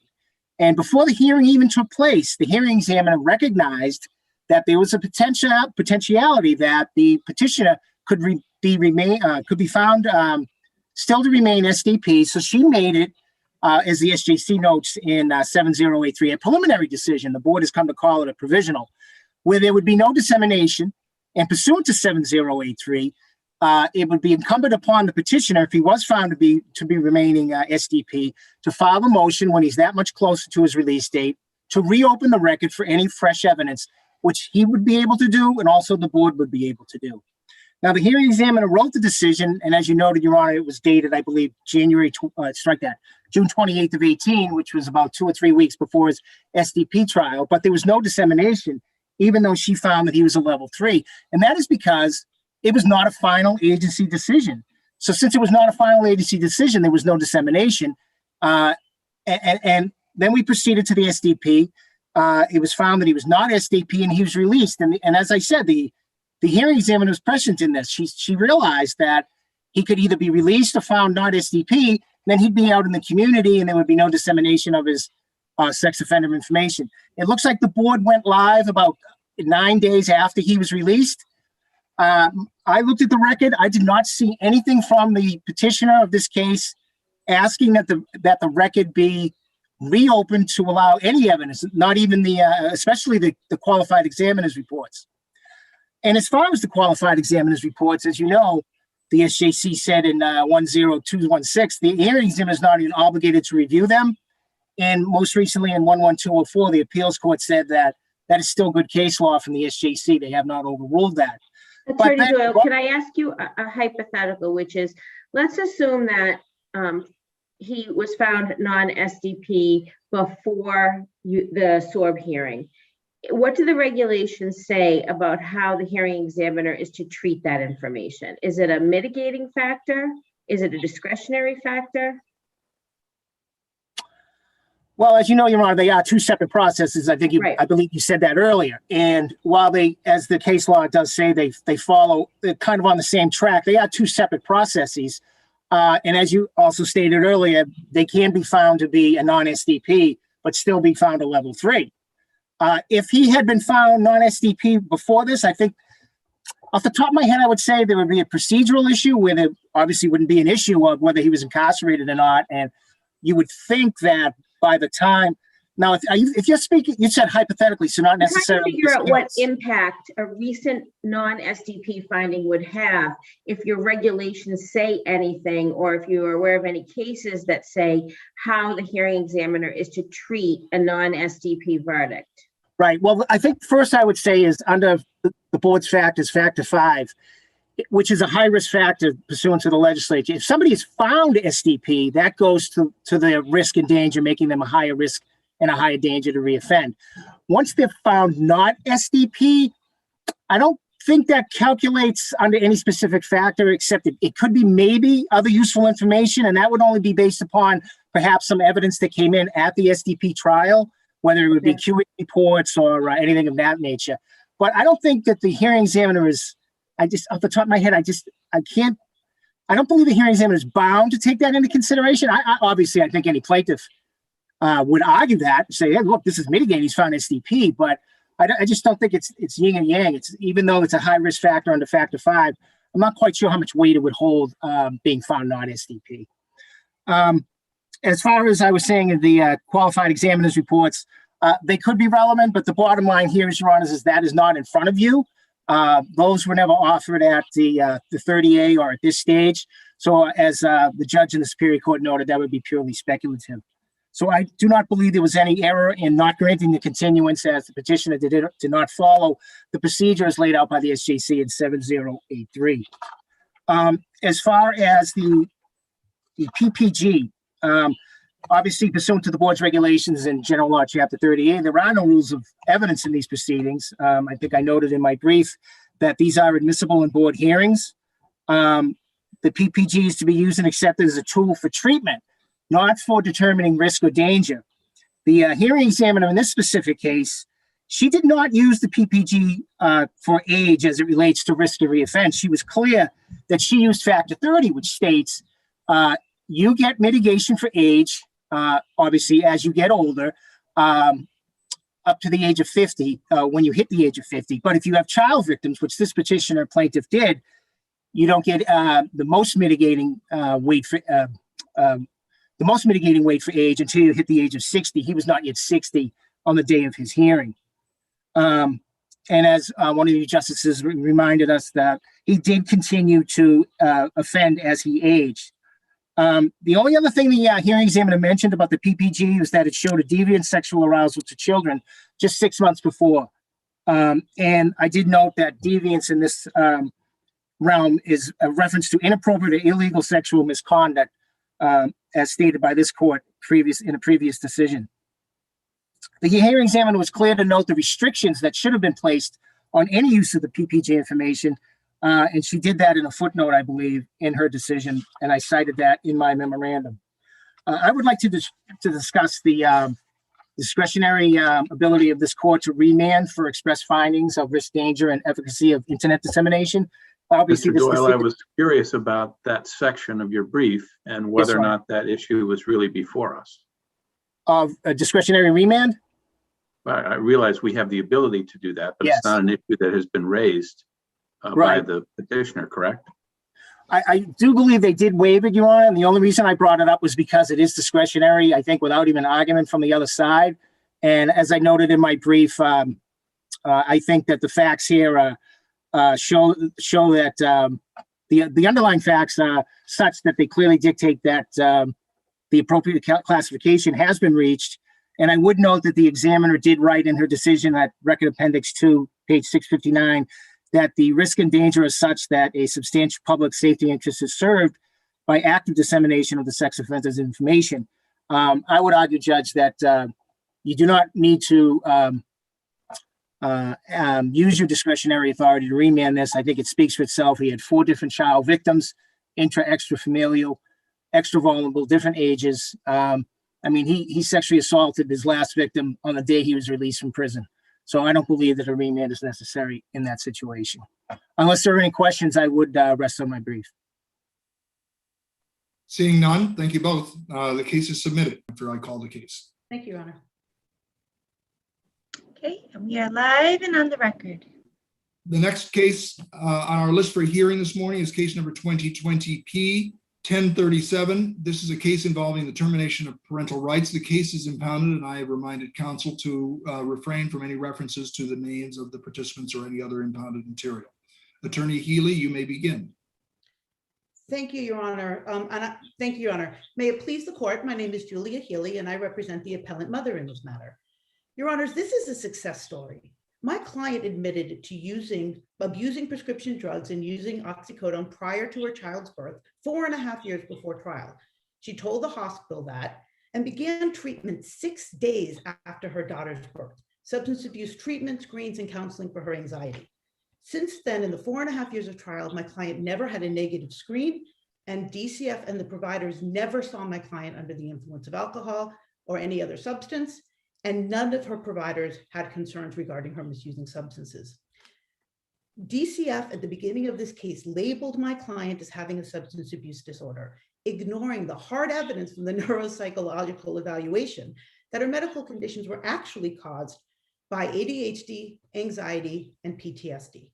A year after the eval in 2016, DCF admitted that they knew that my client did not have a substance abuse disorder and that her presentation was caused by medical neurological factors.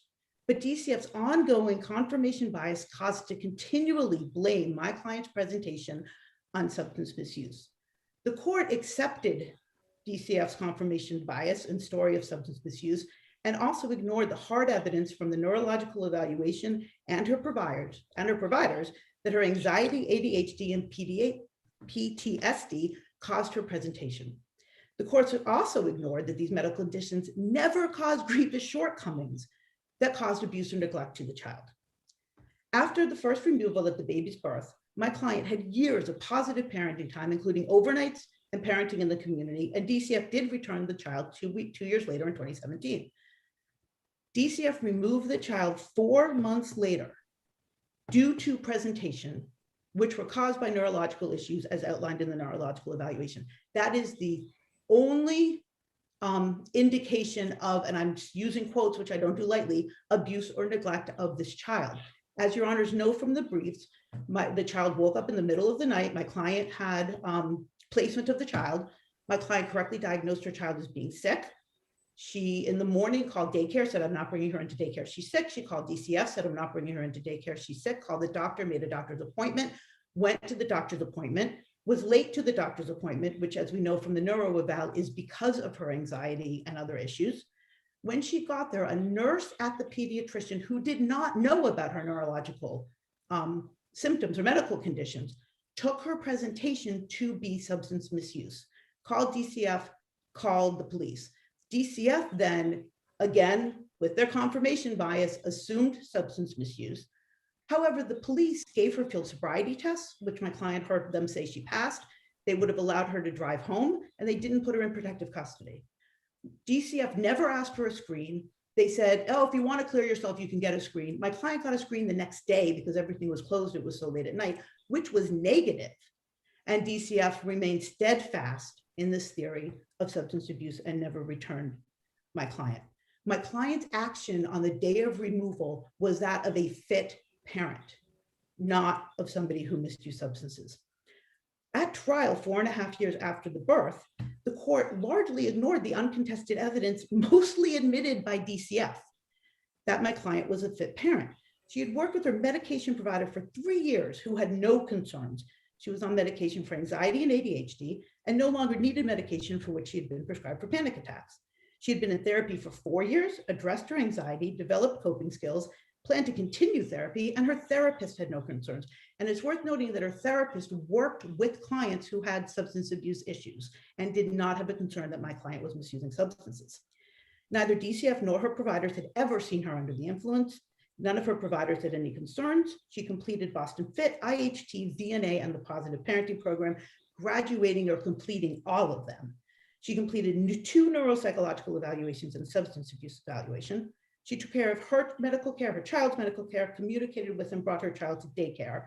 An expert testified she had the necessary skills to parent her daughter, and DCF's own foster care review panel.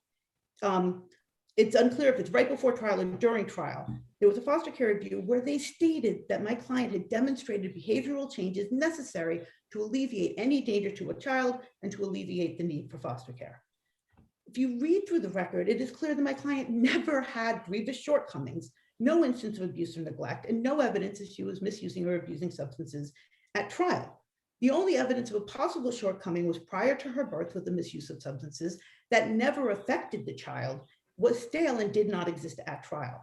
However, the trial court ignored this hard evidence of the medical issues my client had and the fact that she got treatment for them and was now much better. And all of the evidence at trial showed my client was a fit parent.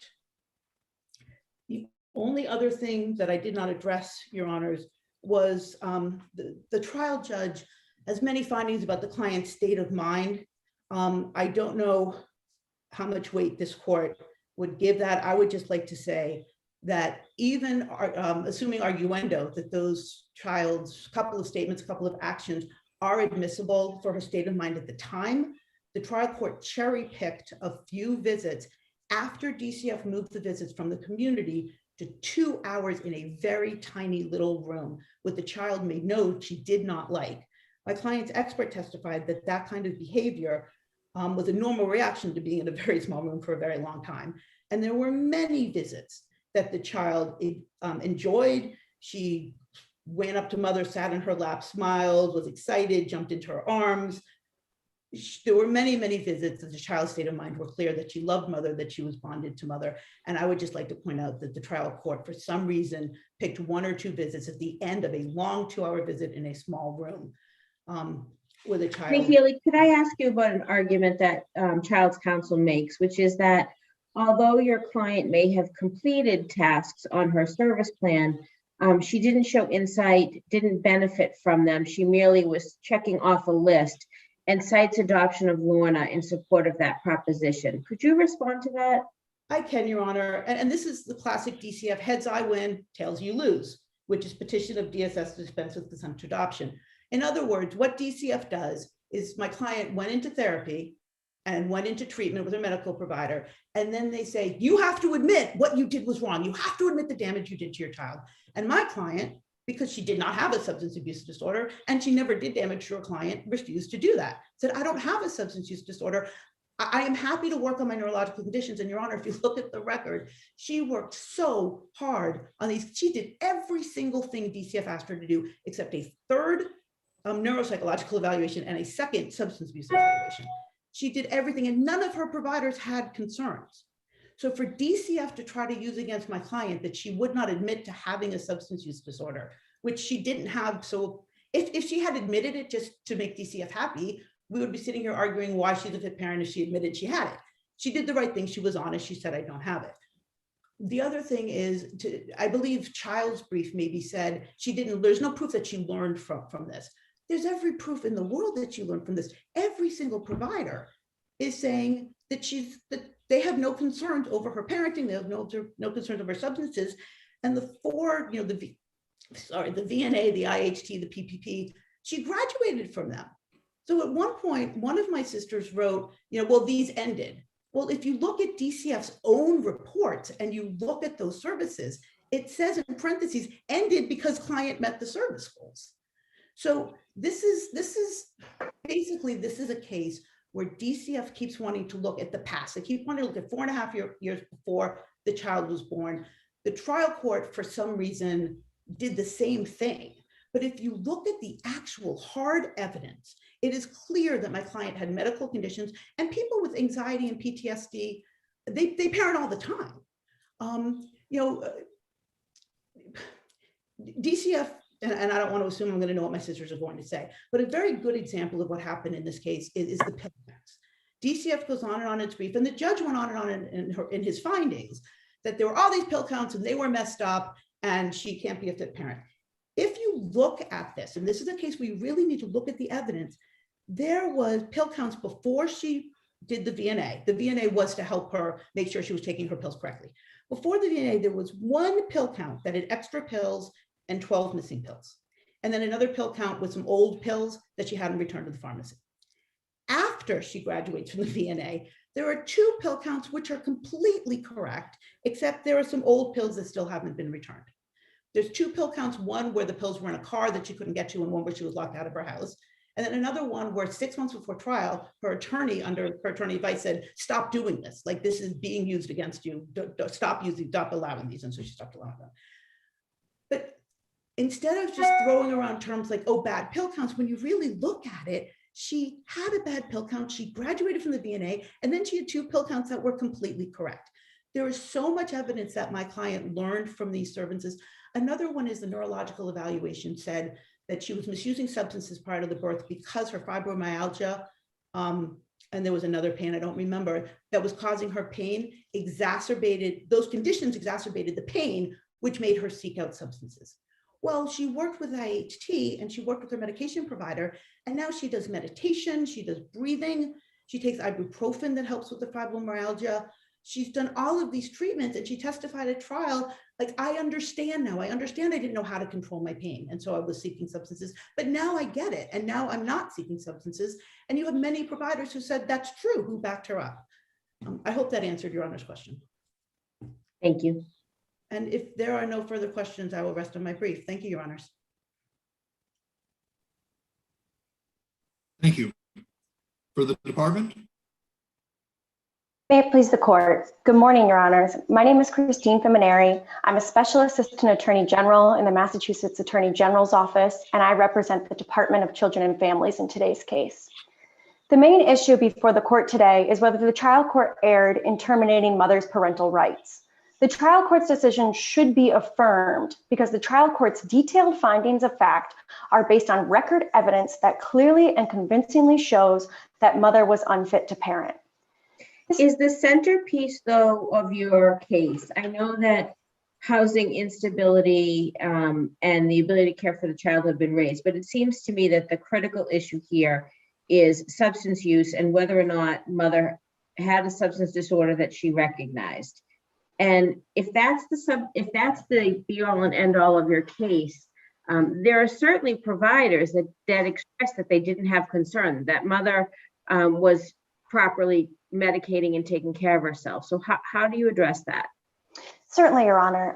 First, I would note that it's not just substance abuse that the court rested its decision on. It's substance abuse, mental health concerns, a continued denial of substance abuse and need for treatment, a continued denial of mental health conditions and how those can impact parenting, as well as a refusal with the department to cooperate with the department to provide updated evaluations and unstable housing.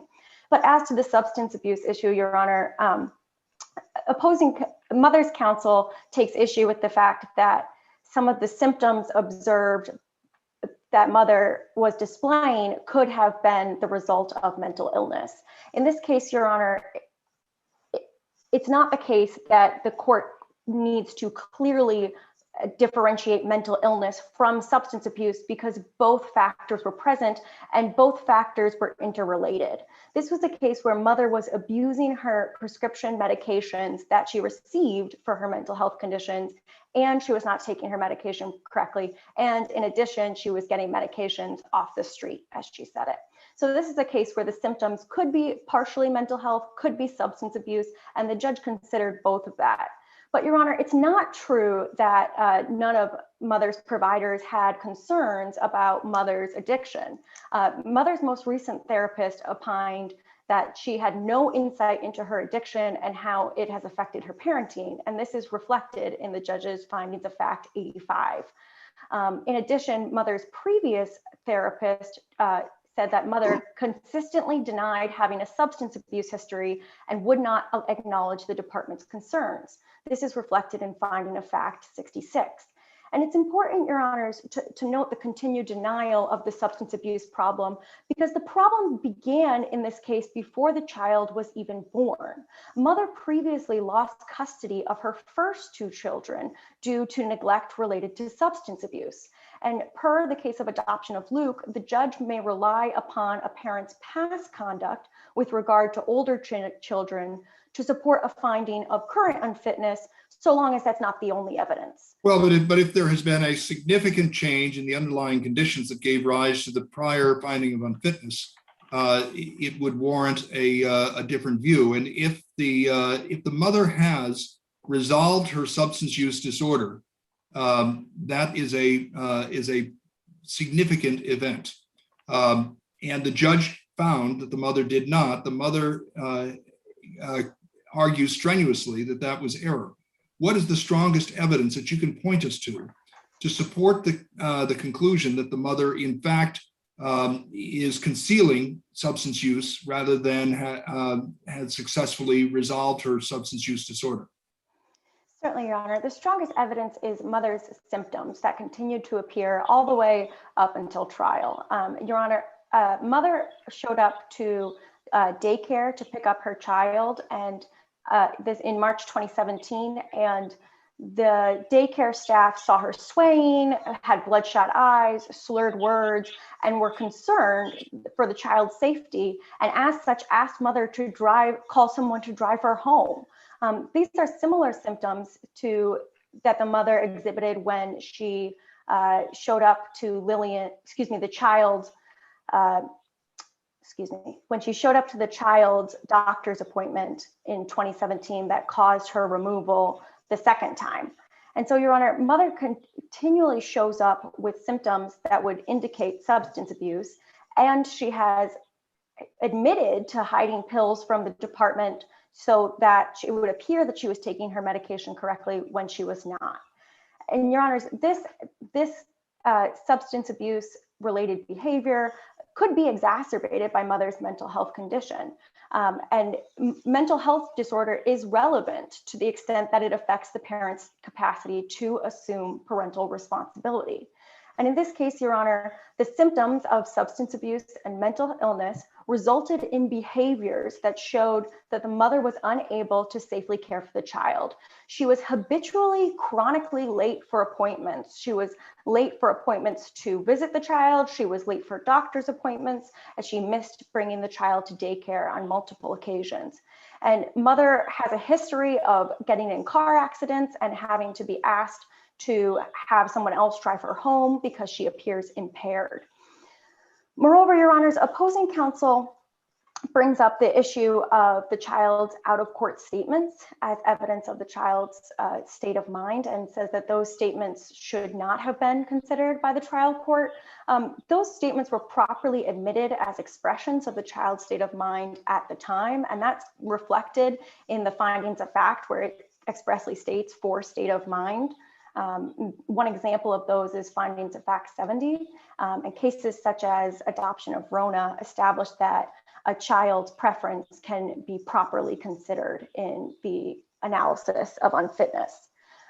But moreover, Your Honors, even if the court was not to rely on those statements of the child, which were properly considered, they're not necessary for the finding that it was in the best interests of the child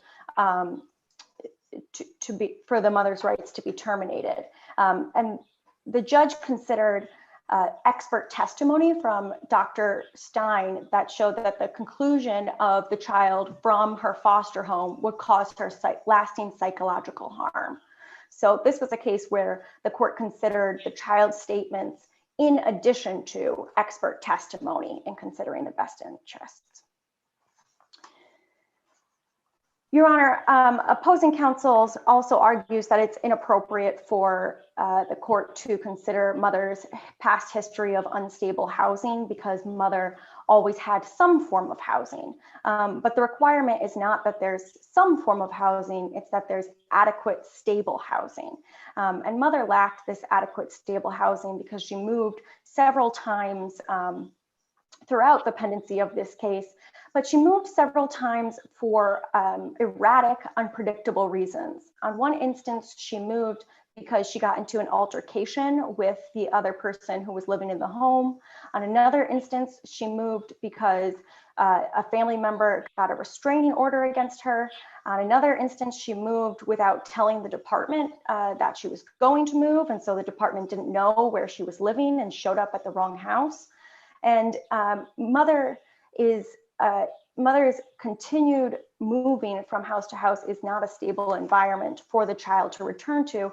And even at the end of trial, it was not clear where the mother would be living if she was reunited with the child. Therefore, Your Honors, if you have any further questions, I'd be happy to answer them, but otherwise I rest on my brief. Thank you. For the child, Attorney Payne, rather.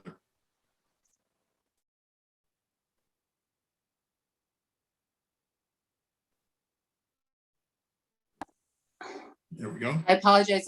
I was having some trouble unmuting. May it please the court.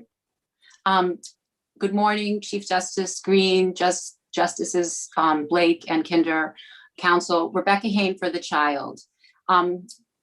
The child requests that you affirm the decision of the trial court and finding the mother continues to be unfit, finding it's in the best interest of the child to terminate the mother's rights, and allowing the child to remain in her foster home, the only stable home that she's ever known.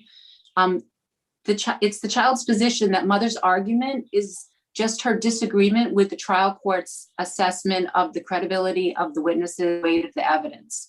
The trial court is in the best position to assess the credibility of the witnesses and weigh the evidence. And this trial court wrote detailed findings, setting forth the evidence on the record that he used in support of his decision to find mother continues to be unfit, terminate her rights, and allow the child to remain where she is. The judge, there is both positive and negative evidence in those findings. The judge explained why he still thought the mother had substance abuse issues, despite the fact that mother appeared at her visits, and her last social worker never saw her under the influence. Mother's counsel argued about a lot of uncontested evidence, but actually that evidence was just mother's testimony. And the judge wrote in his findings that at several places he wrote that he didn't find the mother credible. So the child argues that the mother was unfit because of her, continued to be unfit because of her substance abuse and her mental health issues, and then her refusal to comply with the department's request that she get a new substance abuse evaluation and a new neurological evaluation, and then her inability to maintain stable housing. There was ample evidence of mother's substance abuse issues from before she even gave birth to this child. She was in a detox as a teenager. In 2012, she was involved with the department for her older two children because of substance abuse concerns. And that case only closed because the probate court gave full legal and physical custody of the children to the father because of substance abuse issues. Mother continued to deny that she ever had any substance abuse issues. This child, when this child was born, immediately on her birth, she was a substance exposed newborn because mother took unprescribed medications while she was pregnant. Mother never admitted any responsibility for her child having any issues at birth. The child had to remain in the hospital for a month and had to be given morphine and phenobarbital. Even though mother continued to say that she had no substance abuse issues, and even though her presentation at times was questionable to the department, they reunified the child with the mother. And when during the reunification in March 2017, when the social worker continued to have some concerns about mother's presentation, DCF didn't remove the child, they just put in additional services. But at the end of April in 2017, when mother arrived at a doctor's office, a nurse at the doctor's office thought that mother was not safe to have the child in her care, and that's why she called DCF.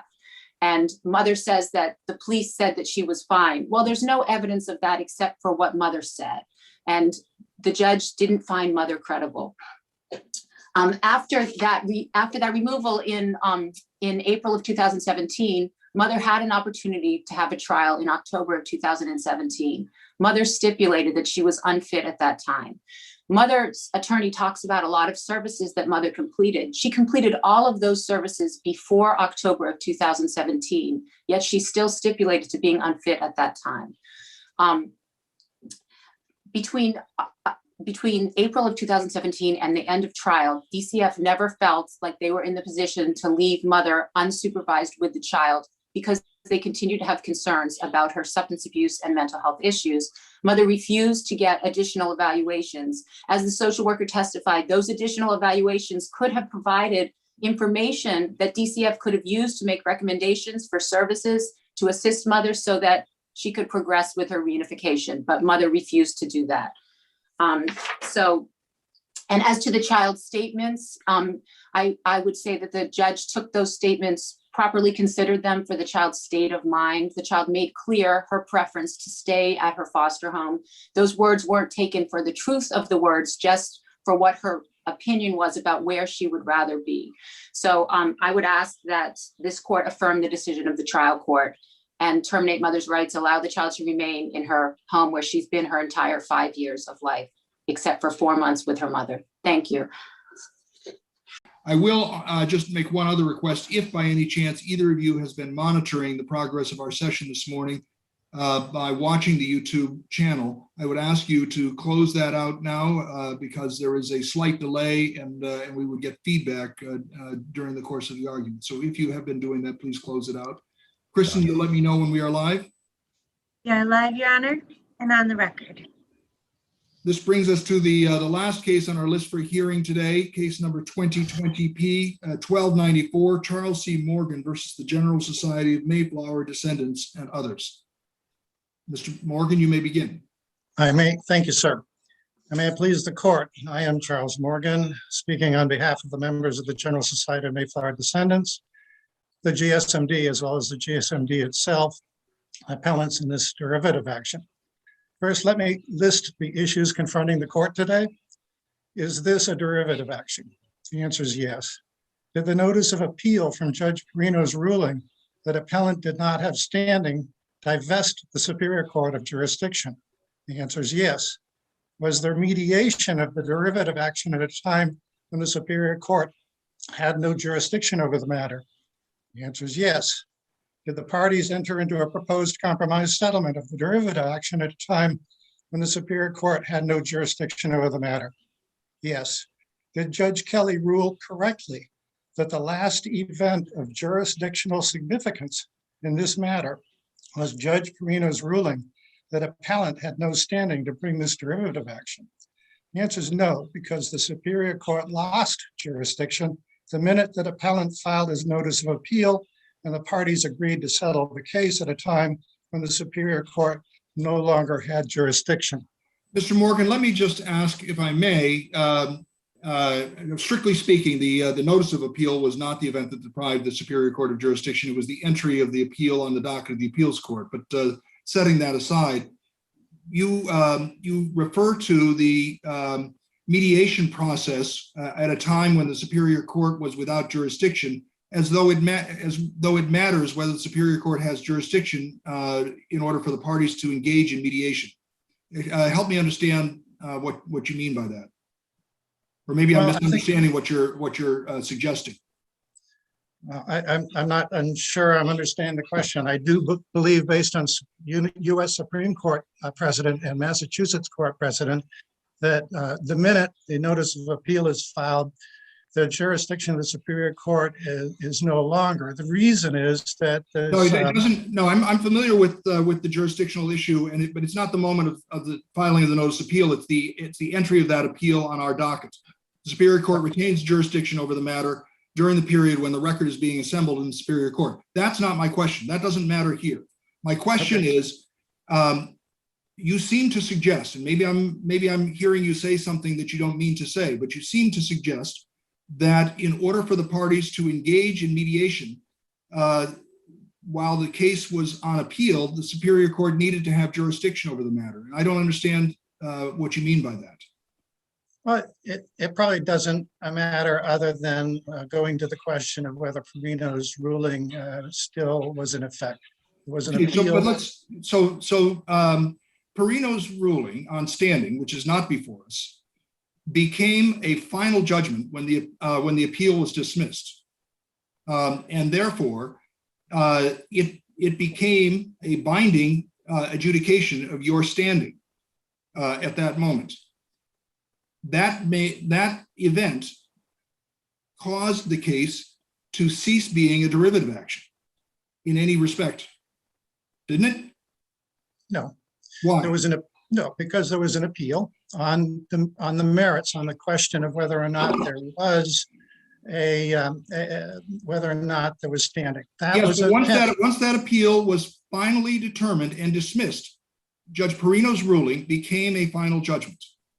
No, the question is, what is the last event of jurisdictional significance in this matter? And that last event of jurisdictional significance was entry into a compromise settlement, which then— Mr. Morgan, please, I'm sorry for the interruption, but the extra jurisdictional agreement between the parties has no bearing on the jurisdiction at all. The last event of jurisdictional significance was the dismissal of the appeal, which made final the judgment of the Superior Court dismissing the earlier action on grounds of standing. I think that's not true. Let me give you a hypothetical. Hypothetically, let's just say that the parties did not stipulate dismissal in the Court of Appeals. Instead, the parties simply brought the mediated proposed settlement to the attention of the Court of Appeals. The question for the Court of Appeals then would be whether or not the Court of Appeals would have had to dismiss the appeal eo instante, because the Superior Court was given jurisdiction over the compromise settlement pursuant to Rule 23.1. In that hypothetical, had you presented to the appeals court a compromise settlement between the parties at a time when jurisdiction was vested with the appeals court, it would have been for the appeals court to determine whether to adjudicate the question of standing despite the settlement, or to remand the matter back to the Superior Court for entry of a judgment consistent with the settlement agreement. That question, the agreement of the parties has no bearing on jurisdiction whatsoever in and of itself. The stipulation of dismissal expressly states that the dismissal would then be followed by Rule 23.1 proceedings. The Court of Appeals— In what form did the appeals court return jurisdiction to the Superior Court? all I can do is read the 2 docket entries in the Court of Appeals docket. And both of them say, and the second one in particular said, that jurisdiction was returned to the Superior Court. That When the says, appeal was dismissed. Right. You got to read the whole entry from the single justice. That's for entry of a final judgment of dismissal. I mean, anytime we decide a case, we issue the rescript to the trial court for entry on the docket. which you did, and the purpose would be to. But we do that when we affirm and appeal a judgment of dismissal, which is what occurred here by virtue of the dismissal of the appeal. So you are saying that the parties to a derivative action, and there's no debate whether there is a derivative action, the only debate was standing. Well, there is you're overlooking an important point, and that is, in order for it to be a derivative action, it needs to be brought by someone who has standing. The question of standing was never ultimately determined when the parties signed. Yes, it was determined by the Superior Court judge, and that judgment became final when the appeal was dismissed. With all due respect, the signature of Kevin Kane on the mediation compromise, the binding term sheet, acknowledged the standing of the appellant to negotiate that compromise settlement. So this question of standing was determined at that time. The parties cannot stipulate to standing as a matter of jurisdiction. No, Rule 23.1 stipulates that the Superior Court must rule on any compromise settlement. So you have to tell me that the binding term sheet is enforceable without a court determination pursuant to notice and a fairness hearing that affects the members of the class. I think that is beyond equity. It's not equitable. 23.1 is unambiguous. The minute the parties enter into a compromise settlement of a derivative action, never finally determined by the Court of Appeals that it was or was not, but you've got an intervening settlement, proposed settlement that vested eo instante pursuant to 23.1 jurisdiction in the Superior Court.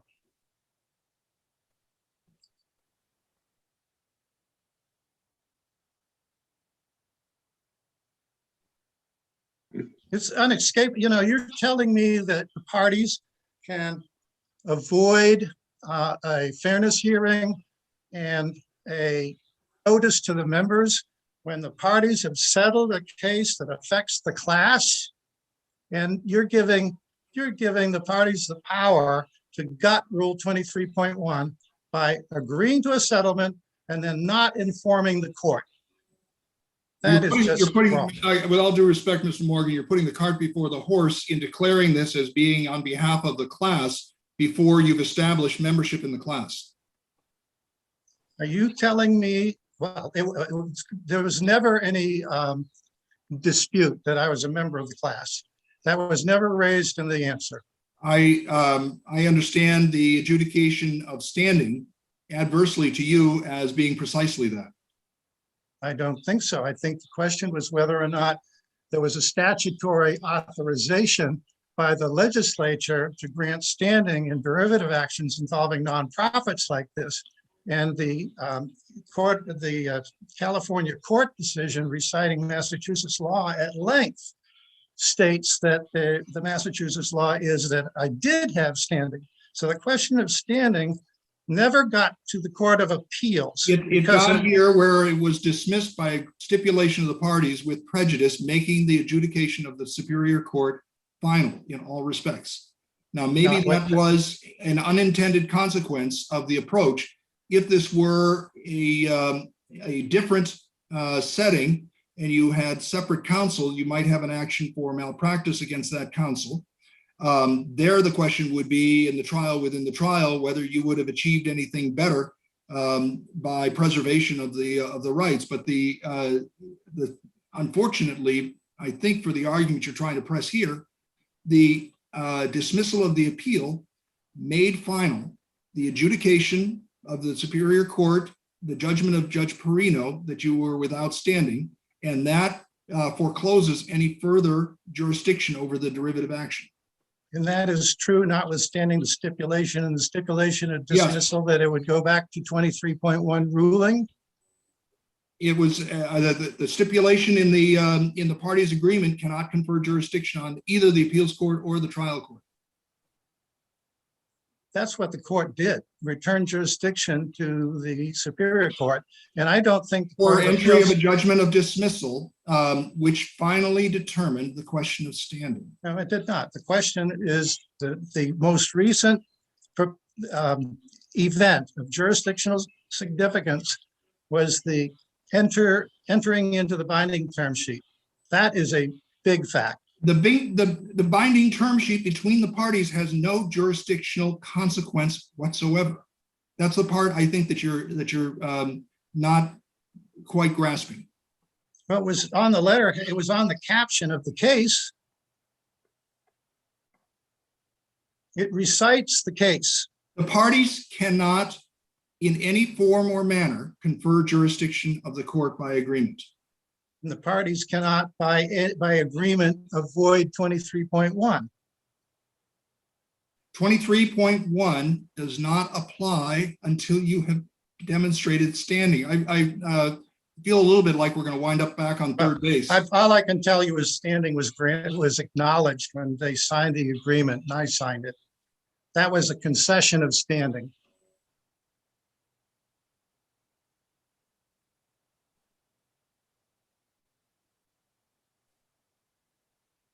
Anything else that you'd like to tell us?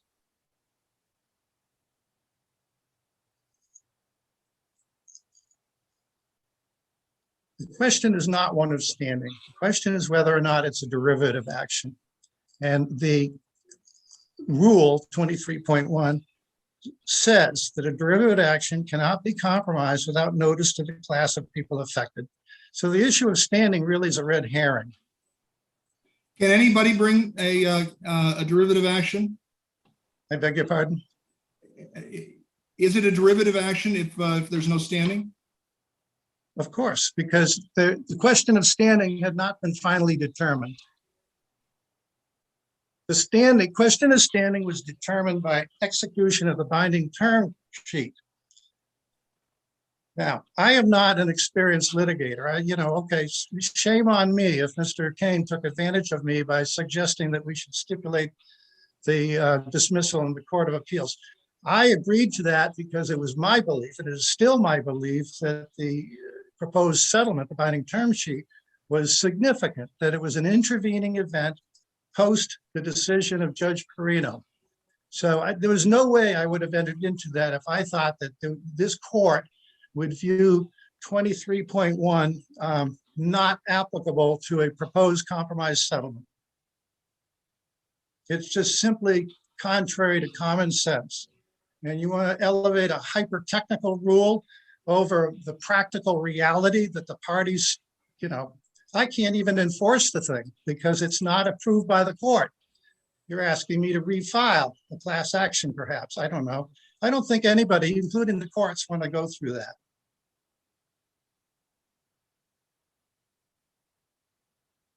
All right. Thank you for your argument, Attorney King. You're going to have to, you hit unmute twice. There you go. All right. I think I was watching the earlier one. I think that happened to one of the women in the other arguments as well. I apologize. Let's wait until we get the timer set up. Okay, there we go.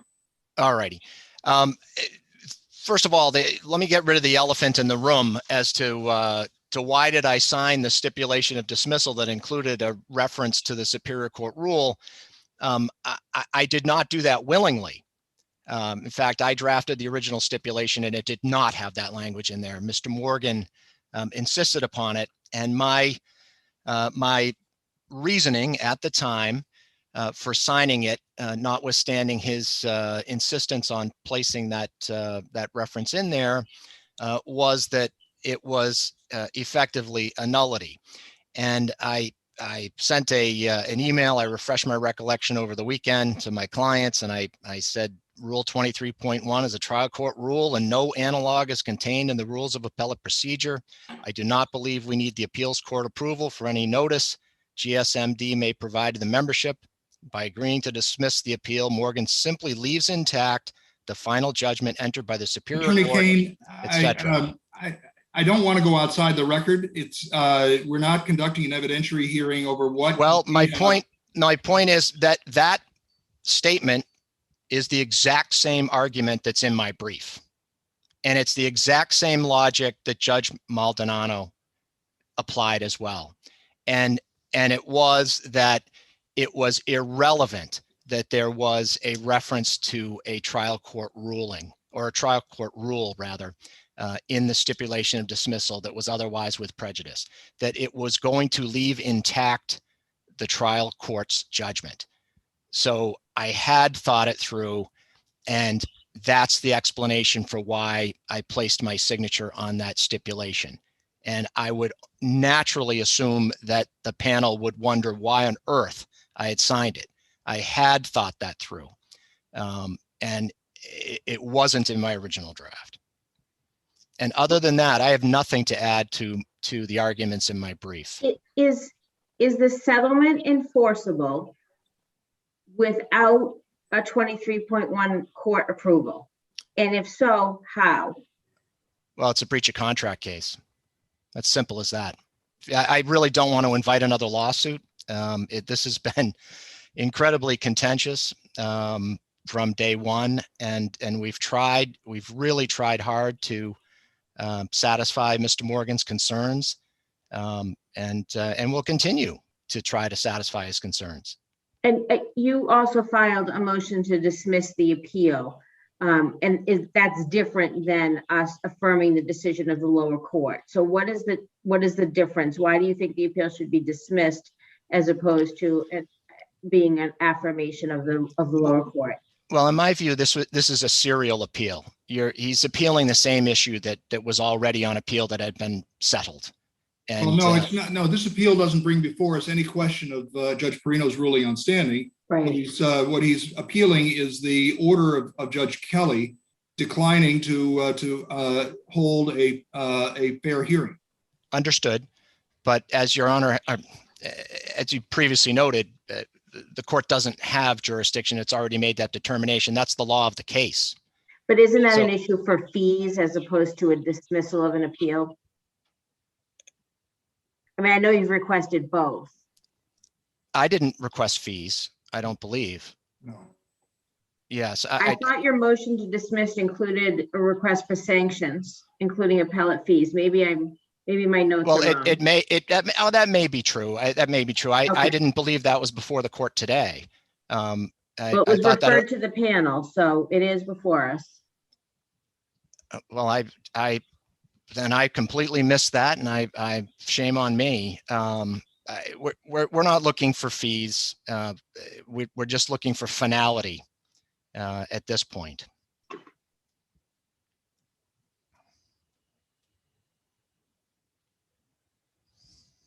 Okay, is there anything else that you would like to tell us? There's nothing in addition to what's already in my brief. Thank you. Are there any other questions from the panel? Okay, hearing none, that will conclude the argument in this case. The case is submitted. That will also conclude our session today. I want to thank our session clerk, Kristen Nagel, for her excellent job keeping us on track and without material technical difficulties.